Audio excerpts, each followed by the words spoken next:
Hello everyone, this is CA Keval Mota, and in this lecture we are going to complete supply under GST. Okay. In previous lecture we have completed with GST and introduction and a GST council provisions. ठीक है, हमने वो खत्म कर दिया है. अब हम चालू करने वाले हैं supply under GST. So GST लगने के लिए कुछ इवेंट होना जरूरी है. ठीक है, ऐसे ही नहीं होता कि मैं कुछ बेच दूं और GST लग जाए.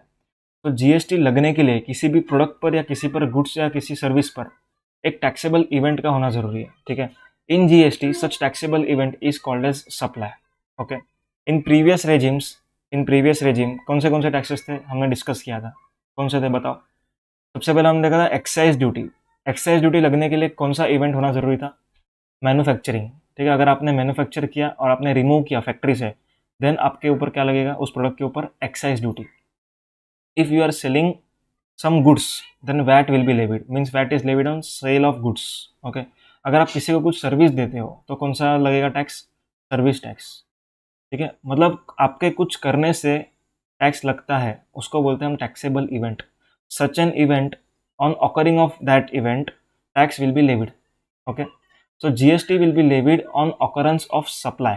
ठीक है, अगर आप सप्लाई कर देते हो तो GST लग जाएगा. ठीक है, supply, this word is very important in GST. So GST में टैक्सेबल इवेंट जो होता है means such an event on occurrence of which tax will be attracted, GST will be attracted. Then we are going to check out with the exemption provisions. अगर कहीं पर कुछ exemptions है तो उसको भी हम कंसिडर करेंगे. So supply is a taxable event in GST. Okay. The sections with regards to supply are contained in section 7 of CGST act. ठीक है, CGST एक्ट के सेक्शन 7 में सप्लाई के रिगार्डिंग प्रोविजंस है, जिसमें कहा गया है कि सप्लाई क्या होता है, क्या चीज़ सप्लाई नहीं होती. ठीक है, and other provisions which we are going to discuss here. So आपके पास वो चार्ट ओपन होना चाहिए. अब चार्ट ओपन कर लीजिए साथ में.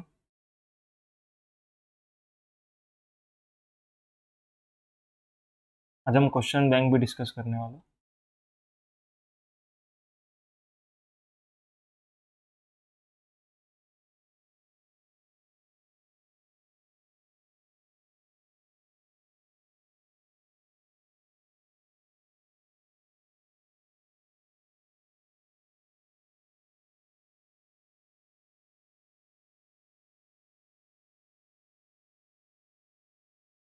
Just a second.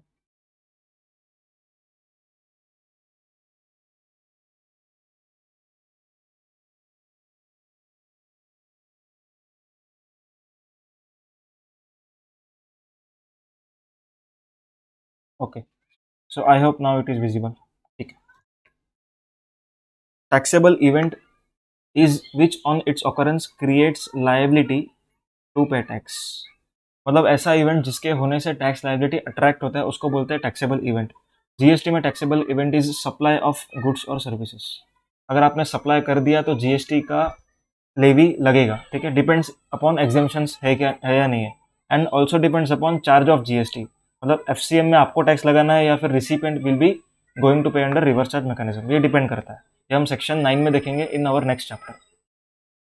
Provisions of CGST act are also applicable for inter state supplies. अब हमने लास्ट लेक्चर में डिस्कशन किया था. CGST act and SGST act are the act which are applicable on intra state transactions. Okay. And अगर हम supply को section 7 of CGST act में define करते हैं तो इंटर स्टेट के लिए कौन सा एक्ट लगेगा. सो ये कहा गया है कि सेक्शन 20 ऑफ IGST एक्ट जो है, सेक्शन 20 ऑफ IGST एक्ट, इसमें लिखा हुआ है कि जो सेक्शन CGST एक्ट में है वो as it is IGST that is inter state transaction के लिए भी वो एप्लीकेबल हो जाएंगे. Okay. So let us discuss section 7. As per section 7(1)(a) of CGST Act, supply includes all forms of supply of goods or services such as sale, transfer, barter, exchange, lease, rental. अब इसमें ये लिखा हुआ है कि supply का meaning क्या होता है, and this is a inclusive definition. ठीक है, this is a inclusive definition and not a exhaustive definition. इसमें लिखा हुआ है वो तो सप्लाई है ही, पर इसको छोड़ के बाकी कोई भी ट्रांजेक्शन सप्लाई का कैटेगरी फुलफिल करता है, क्राइटेरिया फुलफिल करता है, देन वो भी एक्टिविटी सप्लाई के एम्बिट में आ जाएगा. ओके. तो supply includes all forms of supply such as transfer, sale, barter, exchange, lease, rental. ठीक है. फॉर अ कंसिडरेशन अब सबसे इंपॉर्टेंट बात आ रही है, सप्लाई होने के लिए दो चीज़ों का रिक्वायरमेंट होता है। सबसे पहला रिक्वायरमेंट कंसिडरेशन होना चाहिए। क्या होना चाहिए? Consideration. And second requirement is furtherance in business के लिए वो ट्रांजेक्शन होना चाहिए।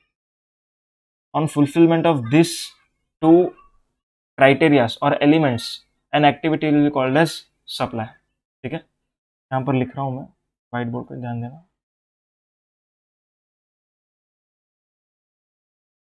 सबसे पहला क्या बोला मैंने? कंसिडरेशन होना चाहिए। मीन्स आपका मॉनिटरी ऑब्जेक्टिव होना चाहिए, आपको पैसा वापस मिलना चाहिए, या तो फिर काइंड में भी कुछ भी मिला, उसको भी हम कंसिडरेशन बोलते हैं। ठीक है, next one is furtherance in business. Furtherance in business मतलब आपका बिजनेस एक्टिविटी होना चाहिए। ऐसा नहीं है कि अगर फॉर एग्जांपल आपने आपके घर की बुक्स रद्दी वाले को भेज दी तो क्या जीएसटी लगेगा उसके ऊपर? आंसर इज नहीं लगेगा। क्यों? क्योंकि selling the books is not your business objective. ठीक है, आपने वन टाइम एक्टिविटी किया हुआ है, ओके, आपको कंसिडरेशन मिल रहा है, this is not is in your furtherance of business. ठीक है, तो कंसिडरेशन होना चाहिए और फर्दरेंस इन बिजनेस भी होना चाहिए। ओके, तो अगर कंसिडरेशन नहीं है तो वो एक्टिविटी को क्या माना जाएगा? सप्लाई नहीं मानेंगे क्या? तो ऐसा होता तो लोग क्या करते, हम इस एक्टिविटी में ऐसा बताते कि कंसिडरेशन है ही नहीं, I am not receiving anything, and वो शायद हो सके कि कैश में कुछ कंसिडरेशन ले ले, ऐसा भी हो सकता है। ठीक है, so government has carved out certain exceptions जिसमें कंसिडरेशन नहीं रहेगा, जिसमें कंसिडरेशन नहीं रहेगा तो भी वो एक्टिविटीज़ को हम सप्लाई मानेंगे। ठीक है, इस एक्टिविटीज़ को हमने शेड्यूल 1 में लिखा हुआ है, गवर्नमेंट ने इन एक्टिविटीज़ को शेड्यूल 1 में लिखा हुआ है। ठीक है, next one is furtherance in business.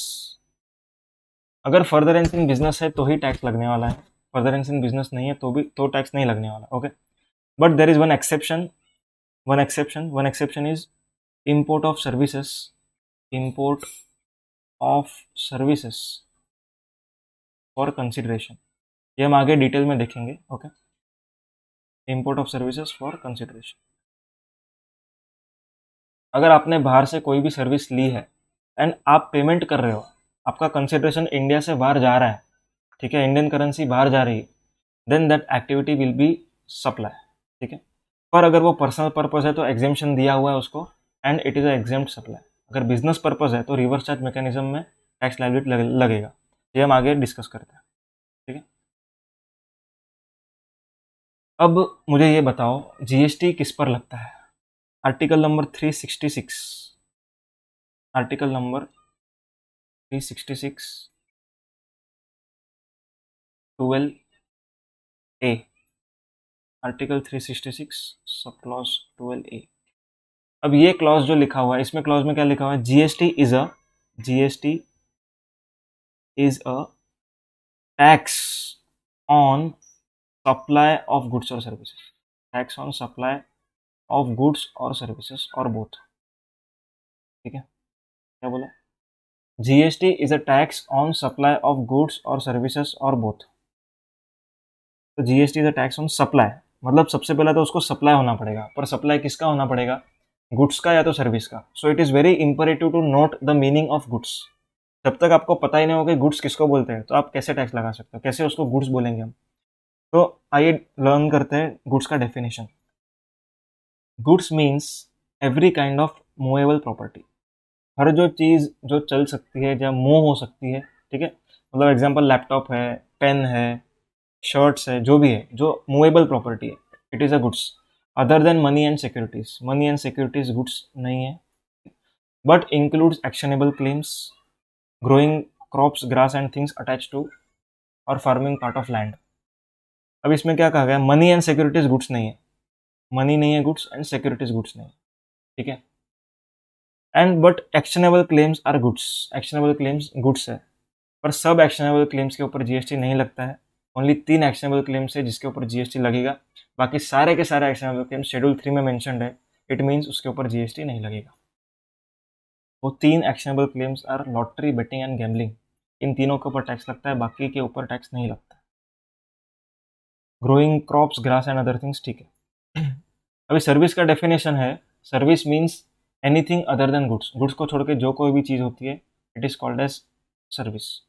तो मनी एंड सिक्योरिटी तो गुड्स नहीं है, तो क्या वो सर्विस है? तो आंसर इज नो, वो सर्विस भी नहीं है। ठीक है। बट मनी को कन्वर्जन करना is a supply of service.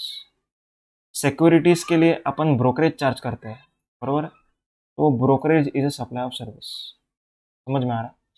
Money goods नहीं है, सर्विस भी नहीं है, पर मनी का कन्वर्जन सर्विस है। सिक्योरिटीज का ट्रांजैक्शन, सिक्योरिटी जो हम सेल करते हैं, ठीक है, it is not a goods, also it is not a supply of services. But जो ब्रोकरेज चार्ज होता है purchase and sell of securities पे, that is a supply of service. Clear है? अब सेल ऑफ सिक्योरिटीज तो GST के ambit के बाहर है, लेकिन for the purpose of reversal of ITC 1% of sale value is considered in a exempt turnover. समझ में आ रहा है? तो here we complete with goods का डेफिनेशन एंड सर्विस का डेफिनेशन। Next one. तो यहाँ तक आपको समझ में आ रहा है? GST is a tax on supply of goods और सर्विसेज। मतलब पहले गुड्स होना चाहिए या तो फिर सर्विस होना चाहिए, उसके बाद ही हम चेक करेंगे कि सप्लाई के डेफिनेशन में बैठ रहा है कि नहीं। The first thing would be to check whether an activity is goods or service.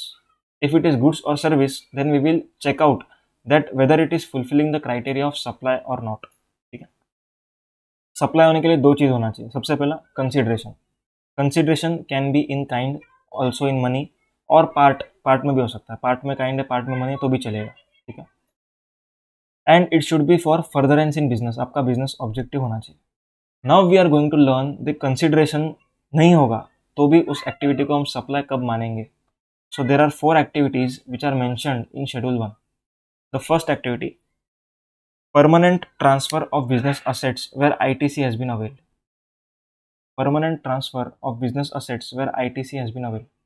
आपने फॉर एग्जांपल एसी खरीदा, ठीक है, एसी के ऊपर जीएसटी लगा हुआ है, आपने जीएसटी लगा हुआ था, आपने उसका क्रेडिट ले लिया। अब हो जाता है ऐसा कि आप 6 महीने में उसको फ्री में बेच देते हो। ठीक है।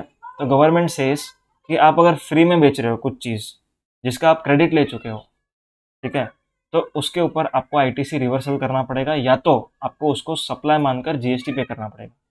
पर ये दोनों प्रोविजंस एक साथ अट्रैक्ट नहीं होता है। ठीक है। आपको शेड्यूल 1 पैरा 1 के साथ कंप्लाई करना है, या तो फिर सेक्शन 17 सबसेक्शन 5 के साथ कंप्लाई करना है। ठीक है, दोनों एक साथ नहीं कंप्लाई करना। तो permanent transfer of business assets where ITC has been availed is a supply even if you are selling for free. आप अगर फ्री में भी बेच रहे हो तो भी वो सप्लाई माना जाएगा, क्योंकि आपने उसके ऊपर आईटीसी लिया हुआ है। गवर्नमेंट आपको आईटीसी क्यों देता है? दो चीज़ की वजह से देता है। क्या दो चीज़? सबसे पहला, आप उसको सेल करके गवर्नमेंट को जीएसटी देने वाले हो वैल्यू एडिशन पर। ठीक है। और आप उसको बिजनेस में यूज़ करोगे जैसे कैपिटल गुड्स है। पर आप यहाँ पर दोनों ही नहीं कर रहे हो। आप क्या कर रहे हो? उसको फ्री में बेच रहे हो। तो गवर्नमेंट का तो नुकसान हो जाएगा। अगर आपको आईटीसी दिया और आपको फ्री में बेचने दिया तो नुकसान हो जाएगा। तो गवर्नमेंट सेज कि आप अगर फ्री में बेचते हो then it will be treated as supply. Okay, clear है? नेक्स्ट, सप्लाई ऑफ गुड्स और सर्विसेज बिटवीन रिलेटेड पार्टीज और डिस्टिंक्ट पर्सन। आपके किसी भी रिलेटेड पार्टी को आप अगर बेचते हो फ्री में, कंसिडरेशन नहीं रखते हो और आप फ्री में बेचते हो, then also it will amount to supply. ठीक है, it will amount to supply. और डिस्टिंक्ट पर्सन, डिस्टिंक्ट पर्सन मतलब कि मेरा पैन सेम है। ठीक है, पैन तो सेम ही होता है ऑल ओवर इंडिया, पर अगर मेरा समझो दूसरा ब्रांच है जो गुजरात में, एग्जाम मैं मुंबई में हूँ, महाराष्ट्र में, एंड गुजरात में मेरा ब्रांच है, दोनों का पैन नंबर सेम है, जीएसटी नंबर अलग है। If Maharashtra branch is sending some goods to Gujarat branch, okay, अगर Maharashtra branch is sending some goods to Gujarat branch, Maharashtra and Gujarat are distinct person. Clear है? अभी इसमें वैल्यू ऑफ सप्लाई के लिए एक प्रोविजन है रूल 28 में, उसमें मैकेनिज्म दिया हुआ। ठीक है, rule 28 will be applicable for valuing this supply. उसमें एक इंटरेस्टिंग बात ऐसा है कि अगर recipient is eligible for full ITC, then whatever invoice value Maharashtra person is going to show, it will be the value of supply, भले ही ना फिर वो 1 रुपया ही क्यों ना हो। समझ में आ रहा है? ठीक। Then in course or furtherance of business होना चाहिए, this is very important. Supply of goods और services between related party in course or furtherance of business. Supply of goods और services between distinct person in course or furtherance of business is a supply. बरोबर है? अगर आप related party को without consideration बेचते हो, पर वो बिजनेस पर्पज नहीं है आपका, then it will not be a supply. ठीक है, रिलेटेड पार्टी को बेचना है आपको, फ्री में बेचना है, एंड फर्दरेंस इन बिजनेस के लिए अगर आप बेच रहे हो then only this activity will amount to supply. Clear है? However gifts by employer to employee, now one thing you should note, related party का जो डेफिनेशन है, जो एक्सप्लेनेशन 15 में दिया हुआ, किसमें, सेक्शन 15 के एक्सप्लेनेशन में दिया हुआ, and in that explanation there are certain categories of person which are related. अब इस लिस्ट में एम्प्लॉयर एम्प्लॉय का नाम भी शामिल है। ओके, मतलब एम्प्लॉयर ने कुछ भी चीज़ एम्प्लॉय को दिया, it will amount to related party का ट्रांजेक्शन। ओके, सो इसमें एम्प्लॉयर एम्प्लॉय को अगर फ्री में देता है तो उस पर टैक्स लगता है, लेकिन एक एग्जेम्पशन लिमिट दिया हुआ है, दैट इज 50,000 रुपीज़ का। अगर एम्प्लॉयर ने किसी एम्प्लॉय को 50,000 से कम का गिफ्ट दिया, ठीक है, it will not be amounting to supply, उसके ऊपर जीएसटी भरने की कोई ज़रूरत नहीं। लेकिन सेक्शन 17(5)(h जो कहता है कि अगर आप फ्री में कुछ भी देते हो then it will amount to reversal of ITC, it will call for reversal of input tax credit. ठीक है ना? तो क्रेडिट का रिवर्सल तो आपको करना पड़ेगा अगर 50,000 से कम का मोबाइल बेच रहे हो तो। मोबाइल मतलब एक बोनस की तरह से आपने गिफ्ट में दिया हुआ। तो इसमें एक सिचुएशन डिस्कस करते हैं।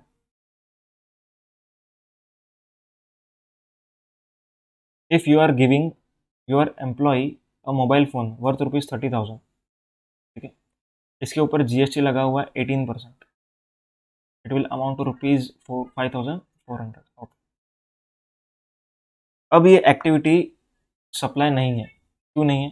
क्योंकि it is a exception in schedule 1। ठीक है, तो आपको जीएसटी इस अमाउंट के ऊपर पे नहीं करना, you do not have to charge GST on this, पर आपको ये आईटीसी रिवर्सल करना पड़ेगा as per section 17(5)(h।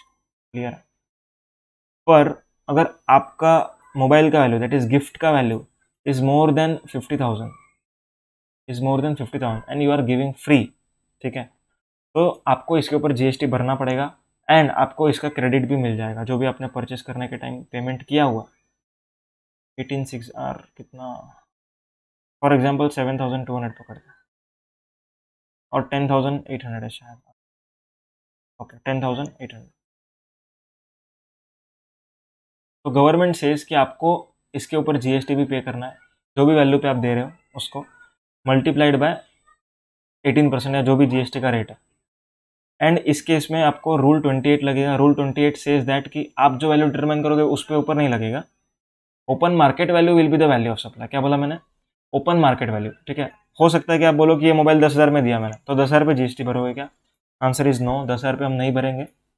We have to pay GST on open market value as per rule 28। Clear? तो रूल 28 लगेगा, उसके हिसाब से जो भी ओपन मार्केट वैल्यू रहेगा उसके ऊपर हम जीएसटी पे करेंगे एंड हम इसका क्रेडिट भी लेंगे। ठीक है, क्यों? क्योंकि मेरा एक्टिविटी को सप्लाई माना गया, तो जीएसटी का जो बेनिफिट है वो भी मैं लूंगा। समझ में आ रहा है? या तो फिर आप ऐसा करो, उसको फ्री में दो और ये आईटीसी रिवर्स कर दो, दोनों में से आप कुछ भी कर सकते हो। ठीक है, okay, let us again focus on the chart.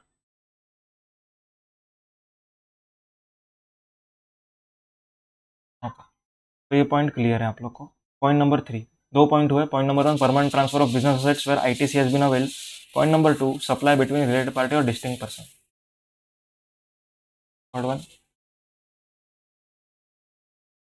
Third one is supply of goods by principal to agent और एजेंट टू प्रिंसिपल। ठीक है, जो भी हो सकता है। Principal agent transactions are covered under supply. अब प्रिंसिपल एजेंट ट्रांजैक्शन में क्या होता है हम एक बार डिस्कस कर लेते हैं broadly. This is a principal, ये प्रिंसिपल है, ये हर जगह नहीं पहुंच पाता, इसके लिए उसने एक एजेंट को अपॉइंट किया और ये एजेंट सेल करता है कंज्यूमर को, कस्टमर को। नाउ प्रिंसिपल, सॉरी स्क्रीन नहीं दिख रहा आप लोगों को।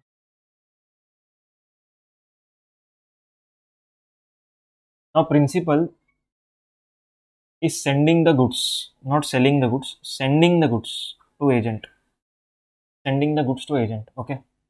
And this agent is going to sell it to the customer, okay?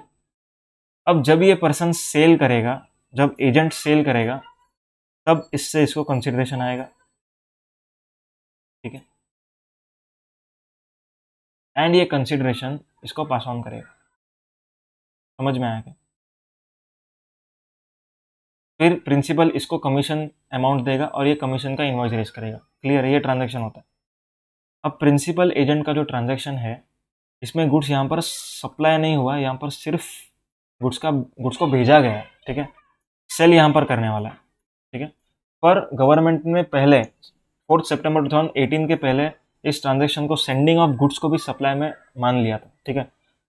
जो प्रिंसिपल ने एजेंट को गुड्स भेजा है, ठीक है, उसको उसको भी हम सप्लाई मानते थे पहले।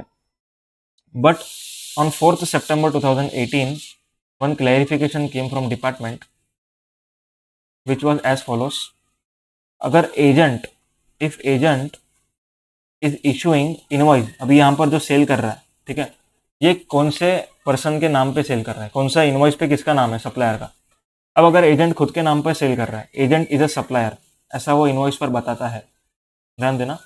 If agent shows himself as a supplier of this goods, then this activity, principal and agent का जो एक्टिविटी है, ये एक्टिविटी की बात कर रहा हूँ। क्या बोला मैंने? If agent is issuing invoice in his own name, वो खुद के नाम पर इनवॉइस इशू करता है, तो प्रिंसिपल और एजेंट के बीच का ट्रांजैक्शन को हम सप्लाई ट्रीट करेंगे। समझ में आ रहा है? Okay.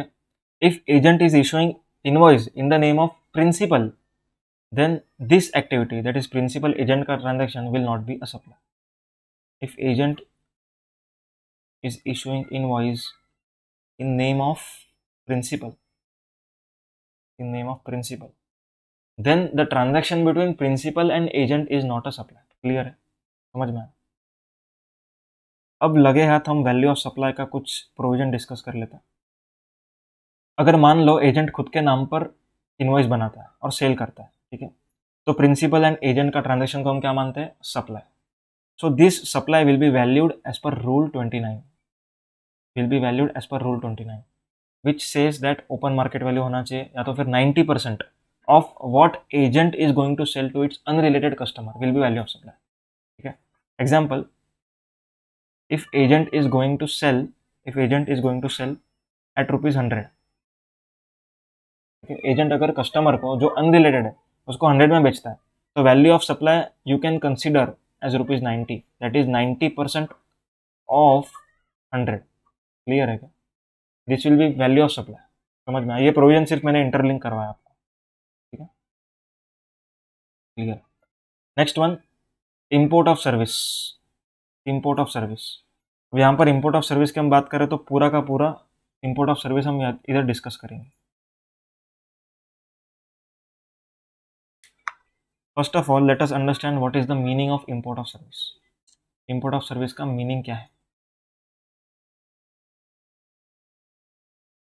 Import of service means तीन चीजें अगर फुलफिल होती है then it is stated as import of service. Number 1, supplier is located outside India, ठीक है।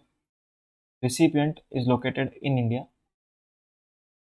रिसिपिएंट इंडिया में है, and place of supply India में। अब प्लेस ऑफ सप्लाई हम कौन से सेक्शन के थ्रू निकालेंगे? Section 13 of IGST act. सिर्फ मैं इंटरलिंक करवा रहा हूँ, ऐसा मत सोचना कि आपको नहीं आता, आगे हम डिस्कस करेंगे वो सब चीज़। तो अगर ये तीनों कंडीशन फुलफिल हो जाता है then it is called as import of service.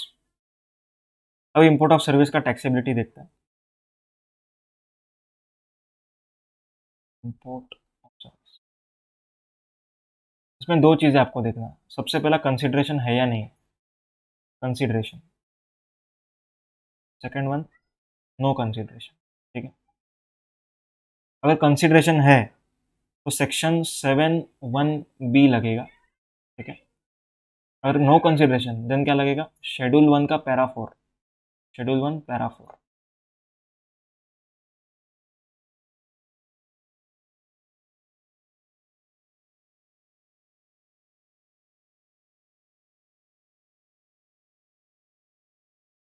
Schedule 1 का पैरा 4। अगर कंसिडरेशन है तो all the activities will be supply. I am not telling taxable supply, I am telling only supply. All activities will be supply. All import of service will be supply.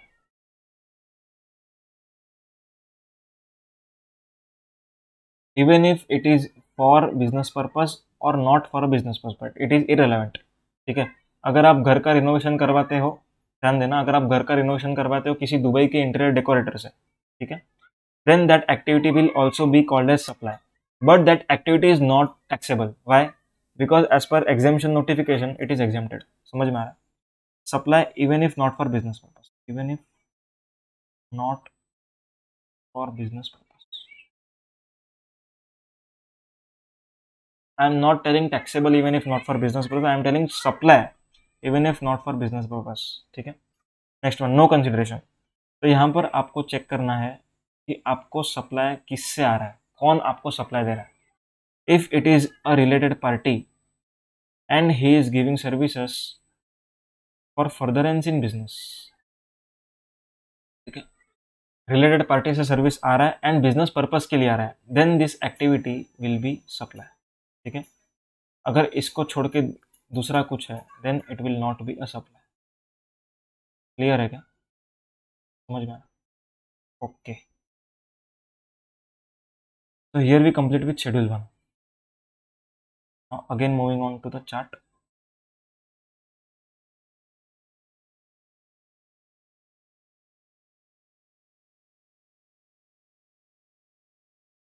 अब कुछ activities ऐसा था जो GST के पहले बहुत confusion create करता था, जैसे रेस्टोरेंट।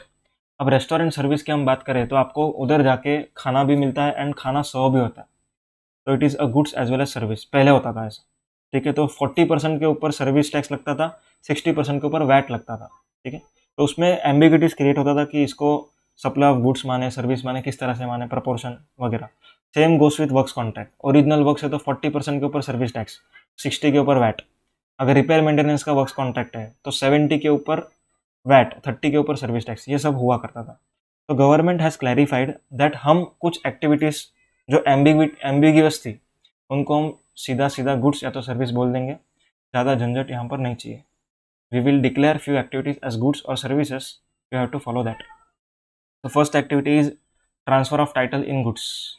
अगर आपने गुड्स को बेचा है, ट्रांसफर ऑफ टाइटल किया है, then it is supply of goods. It is very easy. ठीक है, transfer in agreement at future date, मतलब hire purchase is supply of goods. ठीक है, right in goods without transfer of title. ठीक है, right in goods है मतलब आपने गुड्स में राइट दिया, गुड्स को यूज करने नहीं दिया, गुड्स को तुमने गुड्स में राइट दिया, means this goods belong to this person to the tune of 50%। Okay, तो ऐसी चीज का कंसिडरेशन अगर आपको मिल रहा है तो it is called as supply of service के लिए आपको पैसा मिल रहा है। ठीक है, transfer of right in use, transfer of right in use मतलब आप किसी को कुछ चीज यूज करने देते हो एंड कुछ कंसिडरेशन आपको मिलता है। ठीक है, next one, lease tenancy easement licence to occupy land, letting out property, treatment or process, but obviously supply of services. Business assets, business assets, अब यहाँ पर एक अमेंडमेंट है, ये मैं बताऊंगा आपको। बिजनेस असेट्स अगर ट्रांसफर हुआ है then it is supply of goods. अभी अमेंडमेंट के पहले क्या था, if business assets are transferred with or without consideration then it will be goods, ऐसा लिखा हुआ था। ठीक है, पर जो शेड्यूल 2 है, ये हम जो शेड्यूल 2 पढ़ रहे हैं, ये शेड्यूल 2 का पर्पस क्या है, गुड्स या तो सर्विस, इतना ही आपको बताना। मतलब शेड्यूल 2 को गवर्नमेंट बोलता है कि गुड्स है या सर्विस है, सिर्फ आपको इतना ही बताना। You are not eligible for declaring any activity as supply और नॉट। ठीक है, कंसिडरेशन है चाहे नहीं है, वो सब किसका काम है, वो सब किसका काम है, सेक्शन 7(1) का काम है। आप 7(1)(a) हो, आपका काम सिर्फ गुड्स या तो सर्विस उसको बताना। ठीक है, सो दिस इज डिलीटेड, यहाँ पर डिलीशन हो चुका है इसका। अगर आपने बिजनेस असेट बेचा है तो माना जाए कि आपने गुड्स बेचा है, ऑब्वियस सी चीज़ है। Goods put to private use, अगर बिजनेस ने कार खरीदा, ठीक है, उसने डायरेक्टर को दे दिया, बोला कि तुम इसको बच्चे को तुम स्कूल से पिक एंड ड्रॉप का सर्विस दो। ठीक है, तो this activity will be treated as supply of services. सीजर्स to be a taxable person, stock or asset deem to be supplied. मान लो कि मैंने जीएसटी में रजिस्ट्रेशन लिया, ठीक है, मैंने बहुत कुछ परचेस किया, उसके ऊपर बहुत सारा क्रेडिट लिया और मेरे पास वो चीज़ें स्टॉक में पड़ी है, मैंने सेल नहीं किया है, मैंने क्रेडिट को अवेल किया।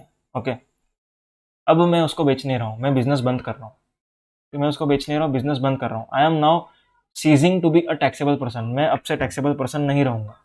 ठीक है, सो ऐसा माना जाए कि जो स्टॉक है वो आपने खुद को बेच दिया एंड आपको उस पर जीएसटी पे करना पड़ेगा या तो स्टॉक के ऊपर का आईटीसी रिवर्स करना पड़ेगा। क्लियर है, कैंसिलेशन ऑफ रजिस्ट्रेशन में हम देखेंगे वो चीज़ें, ठीक है। एंड इसमें दो एक्सेप्शन है। दो एक्सेप्शन क्या? Going concern, if you are selling your business, if you are selling your business to another person as a going concern, then this transaction will not be a supply because it is mentioned in exemption notification. Exemption notification में क्या लिखा हुआ है? Transfer of business as a going concern is exempted. ठीक है? If you are transferring your business for certain consideration, then that consideration is exempted from GST. Is it very clear? Business carried on by personal representative. अगर आपका representative आपका business carry on कर रहा है, आप नहीं कर रहे, then also this activity will not be will be, ये गुड्स तो रहेगा लेकिन इसका एक्सेप्शन है, मीन्स इसके ऊपर कोई टैक्स नहीं लगेगा। समझ में आ रहा है? Next one, renting of immovable property. Renting of immovable property obviously supply of services. Under construction building is a supply of services. Works contract service is a supply of services. Restaurant also supply of services. Okay, अब under construction property का meaning क्या है? Screen पे देखना।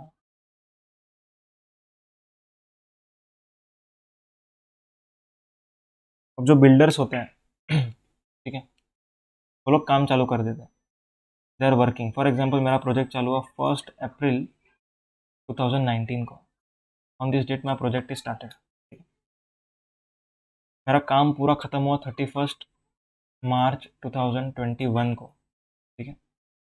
अब यहाँ पर मेरे को सीसी मिलता है, कंप्लीशन सर्टिफिकेट और ऑक्यूपेंसी सर्टिफिकेट, मतलब यहाँ पर लोग रहने को आ सकते हैं, ठीक है। सीसी और ओसी मेरे को मिल गया। अब मान लो कि इस पीरियड के दरमियान मैंने फ्लैट्स सेल करना चालू किया, प्री बुकिंग, ठीक है। अंडर कंस्ट्रक्शन प्रॉपर्टी मतलब सीसी के आने के पहले कंसिडरेशन, ठीक है। Consideration is prior to CC. ये टाइमलाइन है, सीसी आपको बाद में मिलने वाला है, पर आपको कंसिडरेशन पहले मिल चुका है। समझ में आ रहा है? Then this activity is called as under construction property का सेल होना, and this is a supply of service, and उसके ऊपर जीएसटी लगेगा। अंडर कंस्ट्रक्शन क्लियर है? अगर सीसी के बाद बेचा, after CCA, then this activity is under schedule 3 and it is not a supply. Clear है क्या?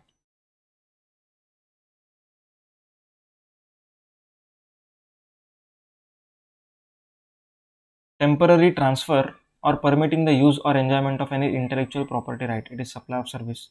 Design, development, programming, customization, adaptation, सब जो सॉफ्टवेयर के रिलेटेड सर्विस आप दे रहे हो, it is supply of services. Agreeing to the obligation to refrain from an act.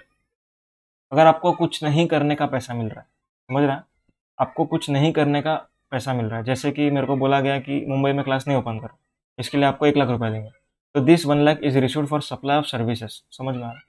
Agreeing to the obligation from refrain from an act, मतलब आपको कुछ नहीं करने का पैसा मिल रहा है। Supply of goods by unincorporated association to members, it is supply of goods. ठीक है, नेक्स्ट वन, कुछ चीज़ों को सर्कुलर के थ्रू क्लियर किया गया है, सर्कुलर के थ्रू, ठीक है। जैसे printing contracts.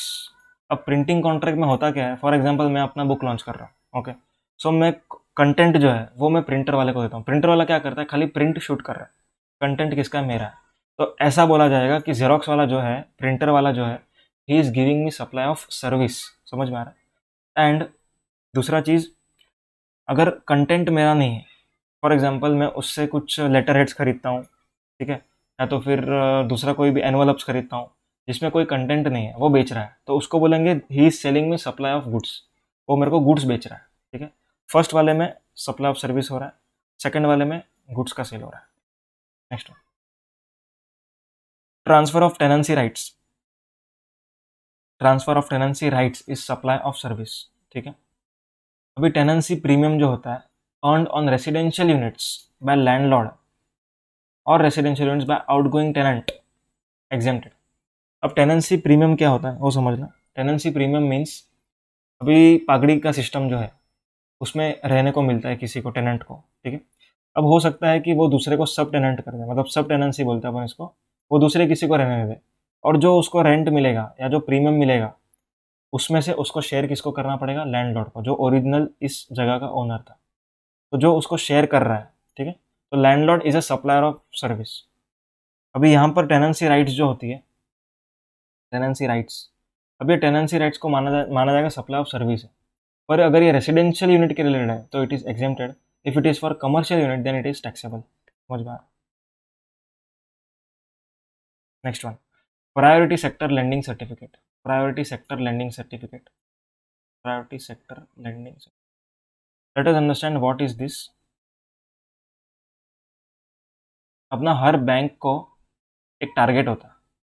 Every bank has certain target to lend for priority sector. जैसे एग्जांपल देना बैंक, ठीक है, देना बैंक।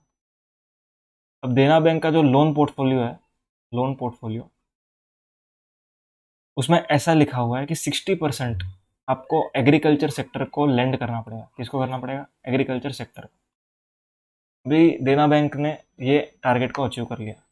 समझ के चलते हैं, Dena bank has given 65% of loan to agriculture sector. ठीक है, 65% लोन दिया एग्रीकल्चर सेक्टर को। अब सामने समझो दूसरा कोई बैंक है, एग्जाम्पल फेडरल बैंक, ठीक है। Now federal bank has given loan of around से 55% टू एग्रीकल्चर सेक्टर, अब टारगेट कितना अचीव करना था? 60%। 60% was the target, it was set by RBI. ठीक है, अगर ये टारगेट फुलफिल नहीं करोगे तो आपको पेनल्टी लगता है। अब यहाँ पर उसने एक्सेस लोन दिया हुआ है एंड यहाँ पर इसने शॉर्ट लोन दिया हुआ है। ठीक है, तो what RBI does, RBI gives देना बैंक, आरबीआई गिव्स टू देना bank priority lending certificate, priority sector lending certificate. ठीक है, इसको पीएसएलसी मिल जाता है। अब ये पीएसएलसी है जो ये मार्केट में बेच सकता है। ठीक है, Dena bank can sell this PSLC in lieu of some consideration to any other bank and this transaction happens on e Kuber platform at RBI. RBI का जो ई कुबेर प्लेटफॉर्म है उसके ऊपर ये ट्रांजेक्शन्स होते हैं। तो जो प्रायोरिटी सेक्टर लेंडिंग सर्टिफिकेट्स है जो देना बैंक को मिला, देना बैंक को क्यों मिला? क्योंकि उसने एक्सेस लेंडिंग किया है। ठीक है, उसको एक बेनिफिट मिल गया है, एक टाइप का अपन बोलते हैं रिवॉर्ड मिला। Now this PSLC can be sold to such banks जिनका शॉर्टफॉल है। ठीक है, तो this PSLC is a goods. समझ में, ये goods, it is like a certificates, तो ये गुड्स हुआ। Further this are not a security because security होने के लिए उनको जो सिक्योरिटीज कॉन्ट्रैक्ट रेगुलेशन एक्ट है उसके अंदर डेफिनेशन में फॉलो होना पड़ेगा। Since this is not following in that definition, it is not a security and accordingly GST will be levied. GST इस पे ऊपर लगेगा, GST will be levied, but this GST will be levied under reverse charge mechanism. ये आपके syllabus में नहीं है तो आप इसको इग्नोर कर देना। समझ में आया? Priority sector lending certificate. Next one is retreading of tyres. अपना अपना जो टायर होता है वो काफ़ी साल चलने के बाद जो उसका जिगजैग जो होता है टायर पे, that zigzag goes away, vanishes. For example आप समझो ये टायर है मेरा, दिस इज माई टायर। अब इसमें ना जो जिगजैग जिगजैग होता है, पता है आपको, देखा रहेगा आपने C8 का टायर से। अभी काफ़ी साल चलने के बाद ना ये जो जिगजैग होता है ये चला जाता है, वैनिश हो जाता है, इट वैनिशेस। सो हम क्या करते हैं, हो सकता है कि हम इस टायर के ऊपर ये वापस से करवा के ले। ठीक है, हम इसी टायर के ऊपर वापस से करवा के ले, तो it is called as retreading of tyres. क्या बोलते हैं इसको? Retreading of tyres. If tyres are retreaded then it is a supply of service by that tyre वाला। ठीक है, सप्लाई ऑफ सर्विस। इफ अगर मैं इस टायर को बेच करके नया रीट्रेडेड टायर लेता हूँ, नया टायर, देन दैट टायर वाला shop is selling me goods, it is called as supply of goods. Clear है?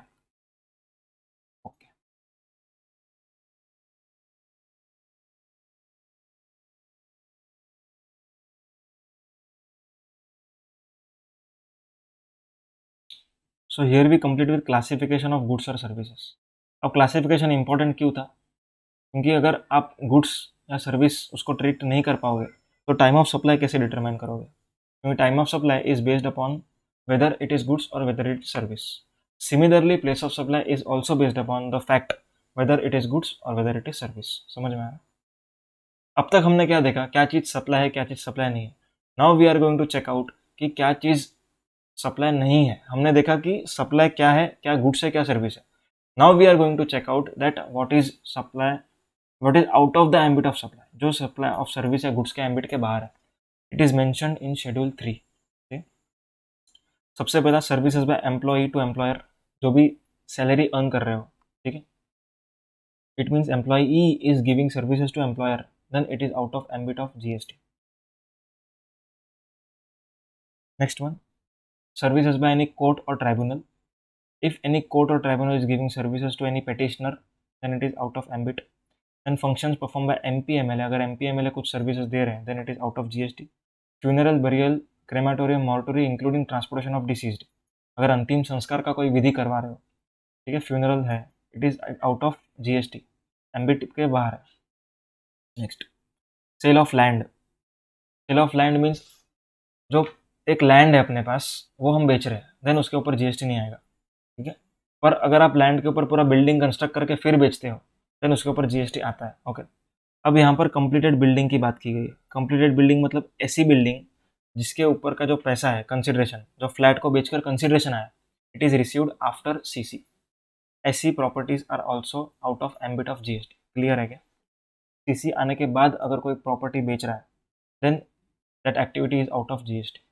इसीलिए आपने कई बार देखा रहेगा बैनर जिस पे लिखा होता है नो GST। तो इसी का कारण है, क्योंकि उनके पास CC आ चुका है और वो अब सेल कर रहे हैं। Next one, actionable claims other than lottery, betting, gambling. Very important. All actionable claims are goods, but 3 actionable claims are supply, and other than those 3 are not even supply of goods or services। ठीक है, lottery, betting, gambling, ये तीनों activity जो होती है इसको हम supply मानते हैं। ये वैल्यू ऑफ सप्लाई में हम इसको डिटेल में पढ़ेंगे। Next, supply of goods from a place in non-taxable territory to non-taxable territory without goods entering into India। अगर गुड्स इंडिया में आ ही नहीं रहे, ठीक है, फॉर एग्जांपल गुड्स जा रहे हैं दुबई से कनाडा, ठीक है, goods are moving from non taxable territory to non taxable territory without goods entering into India, then this activity is out of ambit of GST। ठीक है, शेड्यूल 3 में मेंशन्ड है, इसके ऊपर कोई GST नहीं आया। Next one, supply of warehouse goods to any person before clearance of home consumption. आपने इंपोर्ट किया, ठीक है, आपने इंपोर्ट किया, अभी आपके पास ड्यूटी देने के लिए, पेमेंट करने के लिए पैसा शायद नहीं है, तो आप क्या करते हो, उसको वेयरहाउस में स्टोर करके रखते हो। ठीक है, फॉर एग्जांपल 10-15 दिन के लिए आप वेयरहाउस में रख रहे हो, एंड इस 15 दिन के दरमियान आपको एक बायर मिल जाता है। ठीक है, तो आप क्या करोगे, उसको डॉक्यूमेंट्स को उस बायर के नाम कर दोगे। ठीक है, सेल एग्जीक्यूट कर दिया हमने। अब जो बायर है जिसको मैंने सेल किया है, उसका रिस्पॉन्सिबिलिटी है कि वो गुड्स को क्लियर करवाएगा।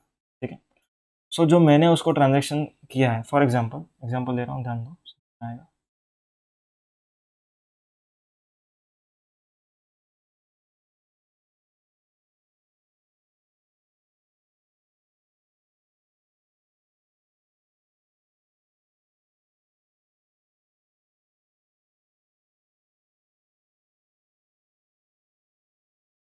अब मान लो ये जापान है,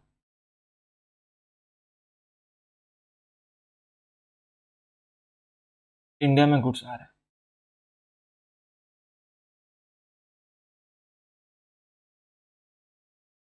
अब इंडिया में गुड्स आने के बाद यहाँ पे वेयरहाउस में मैंने गुड्स को रख दिया। ये वेयरहाउस, यहाँ पर मेरा फैक्ट्री है।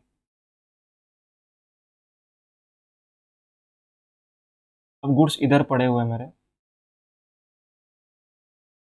And I am selling this goods with in warehouse. मतलब गुड्स जब भी वेयरहाउस में थे, कंजम्पशन के लिए निकलने से पहले, वेयरहाउस से आप जब क्लियरेंस फॉर होम कंजम्पशन करवा रहे हो, उसके पहले ही मैंने इस ट्रांजेक्शन को एग्जीक्यूट कर दिया, उसको सेल कर दिया। ठीक है, सो गवर्नमेंट सेज इस ट्रांजेक्शन के ऊपर कोई GST नहीं आएगा। ठीक है, क्यों? क्योंकि आपने वेयरहाउस के अंदर ही इसको सेल कर दिया।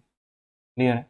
Now the responsibility to pay GST, IGST as a custom duty is on my buyer, जिसको मैंने सेल किया वो IGST का कस्टम ड्यूटी भरेगा एंड क्लियर करवाएगा। समझ में आ रहा?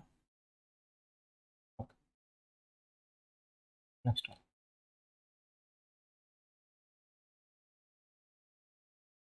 High sea sales. High sea sales मतलब कि गुड्स इंडिया में एंटर होने से पहले मैंने उसको बेच दिया bye way of transfer of title of documents. ठीक है, मैंने सारे डॉक्यूमेंट्स ट्रांसफर कर दिए। सो इन दिस केस जितनी भी बार वैल्यू एडिशन हो रहा है, फॉर एग्जांपल ए ने बी को बेचा, बी ने सी को बेच दिया, तो जो लास्ट वैल्यू रहेगा उसके ऊपर GST लगेगा। एंड जो पर्सन क्लियरेंस करवा रहा है कस्टम से, he will be the person liable to pay GST।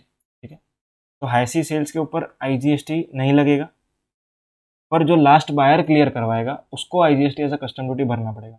जो बीच में ट्रांजेक्शन हो रहे हैं, जैसे ए ने बी को बेचा, बी ने सी को बेचा एंड सी ने क्लियर करवाया, तो ए और बी का ट्रांजेक्शन एंड बी एंड सी का transaction is out of GST purview. समझ में आ रहा है? शेड्यूल 3 में वो मेंशन है।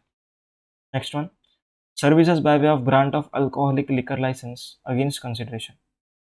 अगर अल्कोहलिक लिकर का लाइसेंस आपको मिल रहा है then it is out of GST ambit, इसके ऊपर आपको कोई GST पे नहीं करना। पहले रिवर्स चार्ज में पेमेंट करना पड़ता था क्योंकि government is giving me service of licence.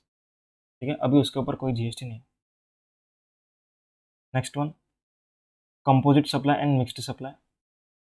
Okay, अब कई बार ऐसा होता है कि हम काफ़ी सारे गुड्स या काफ़ी सारे सर्विसेज खरीदते हैं पर इनवॉइस एक ही मिलता है अपने को। तो होता है ऐसा, जैसे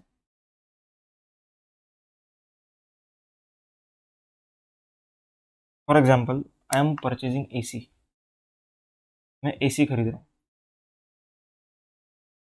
अब मैंने AC खरीदी, AC के साथ साथ मेरे को इंस्टॉलेशन भी मिल गया। ठीक है, is providing me installation services. Another example, laptop खरीदा मैंने, तो लैपटॉप के साथ मेरे को लैपटॉप का बैग मिल गया। ठीक है, तो ये जो सर्विसेज है this are naturally bundled services. The first thing you have to classify whether it is a naturally bundled और आर्टिफिशियली बंडल्ड। नेचुरली और आर्टिफिशियली, ये आपको सबसे पहले चेक करना। ये कैसे चेक करते हैं बताता हूँ। नेचुरली बंडल होने के लिए this activity should be in normal trade और कॉमर्स का practice. For example if I am conducting lecture I have to give you notes. ठीक है, नोट्स मेरे को देना पड़ेगा। समझ में आया? सो lecture along with notes can be a kind of naturally bundled। ठीक है, पर अगर मैं आपको बोलूँ कि जो मेरा लेक्चर लेगा उसको एक ट्रिप फ्री मिलेगा, ट्रिप टू गोवा। जो मेरा लेक्चर लेगा उसको ट्रिप टू गोवा फ्री मिलेगा। If I am creating this bundle it is called as artificially bundled supply. समझ में आ रहा है? तो ये जो आर्टिफिशियली बंडल्ड है इसके ऊपर सेक्शन मिक्स्ड सप्लाई का लगेगा। ठीक है, जो नेचुरली बंडल्ड है इसके ऊपर कौन सा लगेगा? Composite supply. समझ में आ रहा है? ओके, अब कंपोजिट सप्लाई और मिक्स सप्लाई में क्या डिफरेंस है क्लियर है आप लोग को? Composite supply will always be a naturally bundle. ठीक है, एंड जो नेचुरली बंडल नहीं है वो मिक्स सप्लाई होगा। अब और एक इंपॉर्टेंट बात बता दो, कंपोजिट सप्लाई में हमेशा एक चीज प्रिडोमिनेंट रहेगा, predominant. It will be one of the thing will be predominant. And in mix supply there will be no predominancy. सब लोग का अपना अपना प्रिडोमिनेंस रहेगा। ठीक है, सब लोग important. For example if I am buying one basket जिसके अंदर काफ़ी सारे स्वीट्स हैं, जैसे कैश्यू है, चॉकलेट है, फिर सोन पापड़ी है, आलमंड है, कैश्यू है, वॉट एवर जो कुछ भी है। तो अब ये सब जो है this all can be sold independently. ये अकेले में बिक सकते हैं। ठीक है, आपको कैश्यू खरीदने के लिए ये पूरा सेट खरीदने की ज़रूरत नहीं है। Accordingly this is called as mix supply and the rate of tax will be as per highest one. अभी एग्जाम्पल कैश्यू पे समझो 28% है, तो पूरे सेट के ऊपर 28% का टैक्स लगाया जाएगा। समझ में आ रहा है? अगर हम कंपोजिट सप्लाई की बात करें तो इसमें प्रिडोमिनेंट नेचर जिसका भी है उसके हिसाब से टैक्स लगेगा। For example if I am travelling in plane if I am travelling in plane. Okay, मेरे को क्या क्या सर्विस मिलता है, विच सर्विसेज आई गेट। पहले तो ट्रैवलिंग, मेरे को इधर से उधर ट्रैवल करने को मिल रहा है। Next one food, next one entertainment supposedly, ठीक है।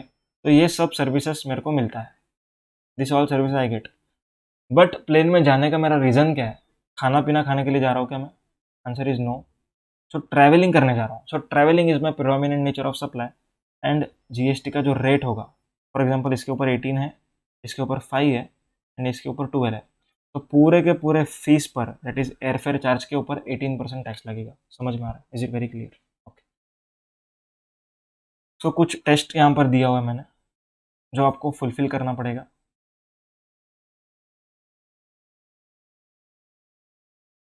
नेचुरली बंडल, अगर कंपोजिट सप्लाई की हम बात करें तो नेचुरली बंडल होगा। Can be supplied separately, no. अगर आप प्लेन में जाओगे तो ही आप खाना खा पाओगे, ठीक है ना। आप सिर्फ खाना खाने के लिए प्लेन में नहीं जाओगे। One is predominant, yes my travelling service was predominant.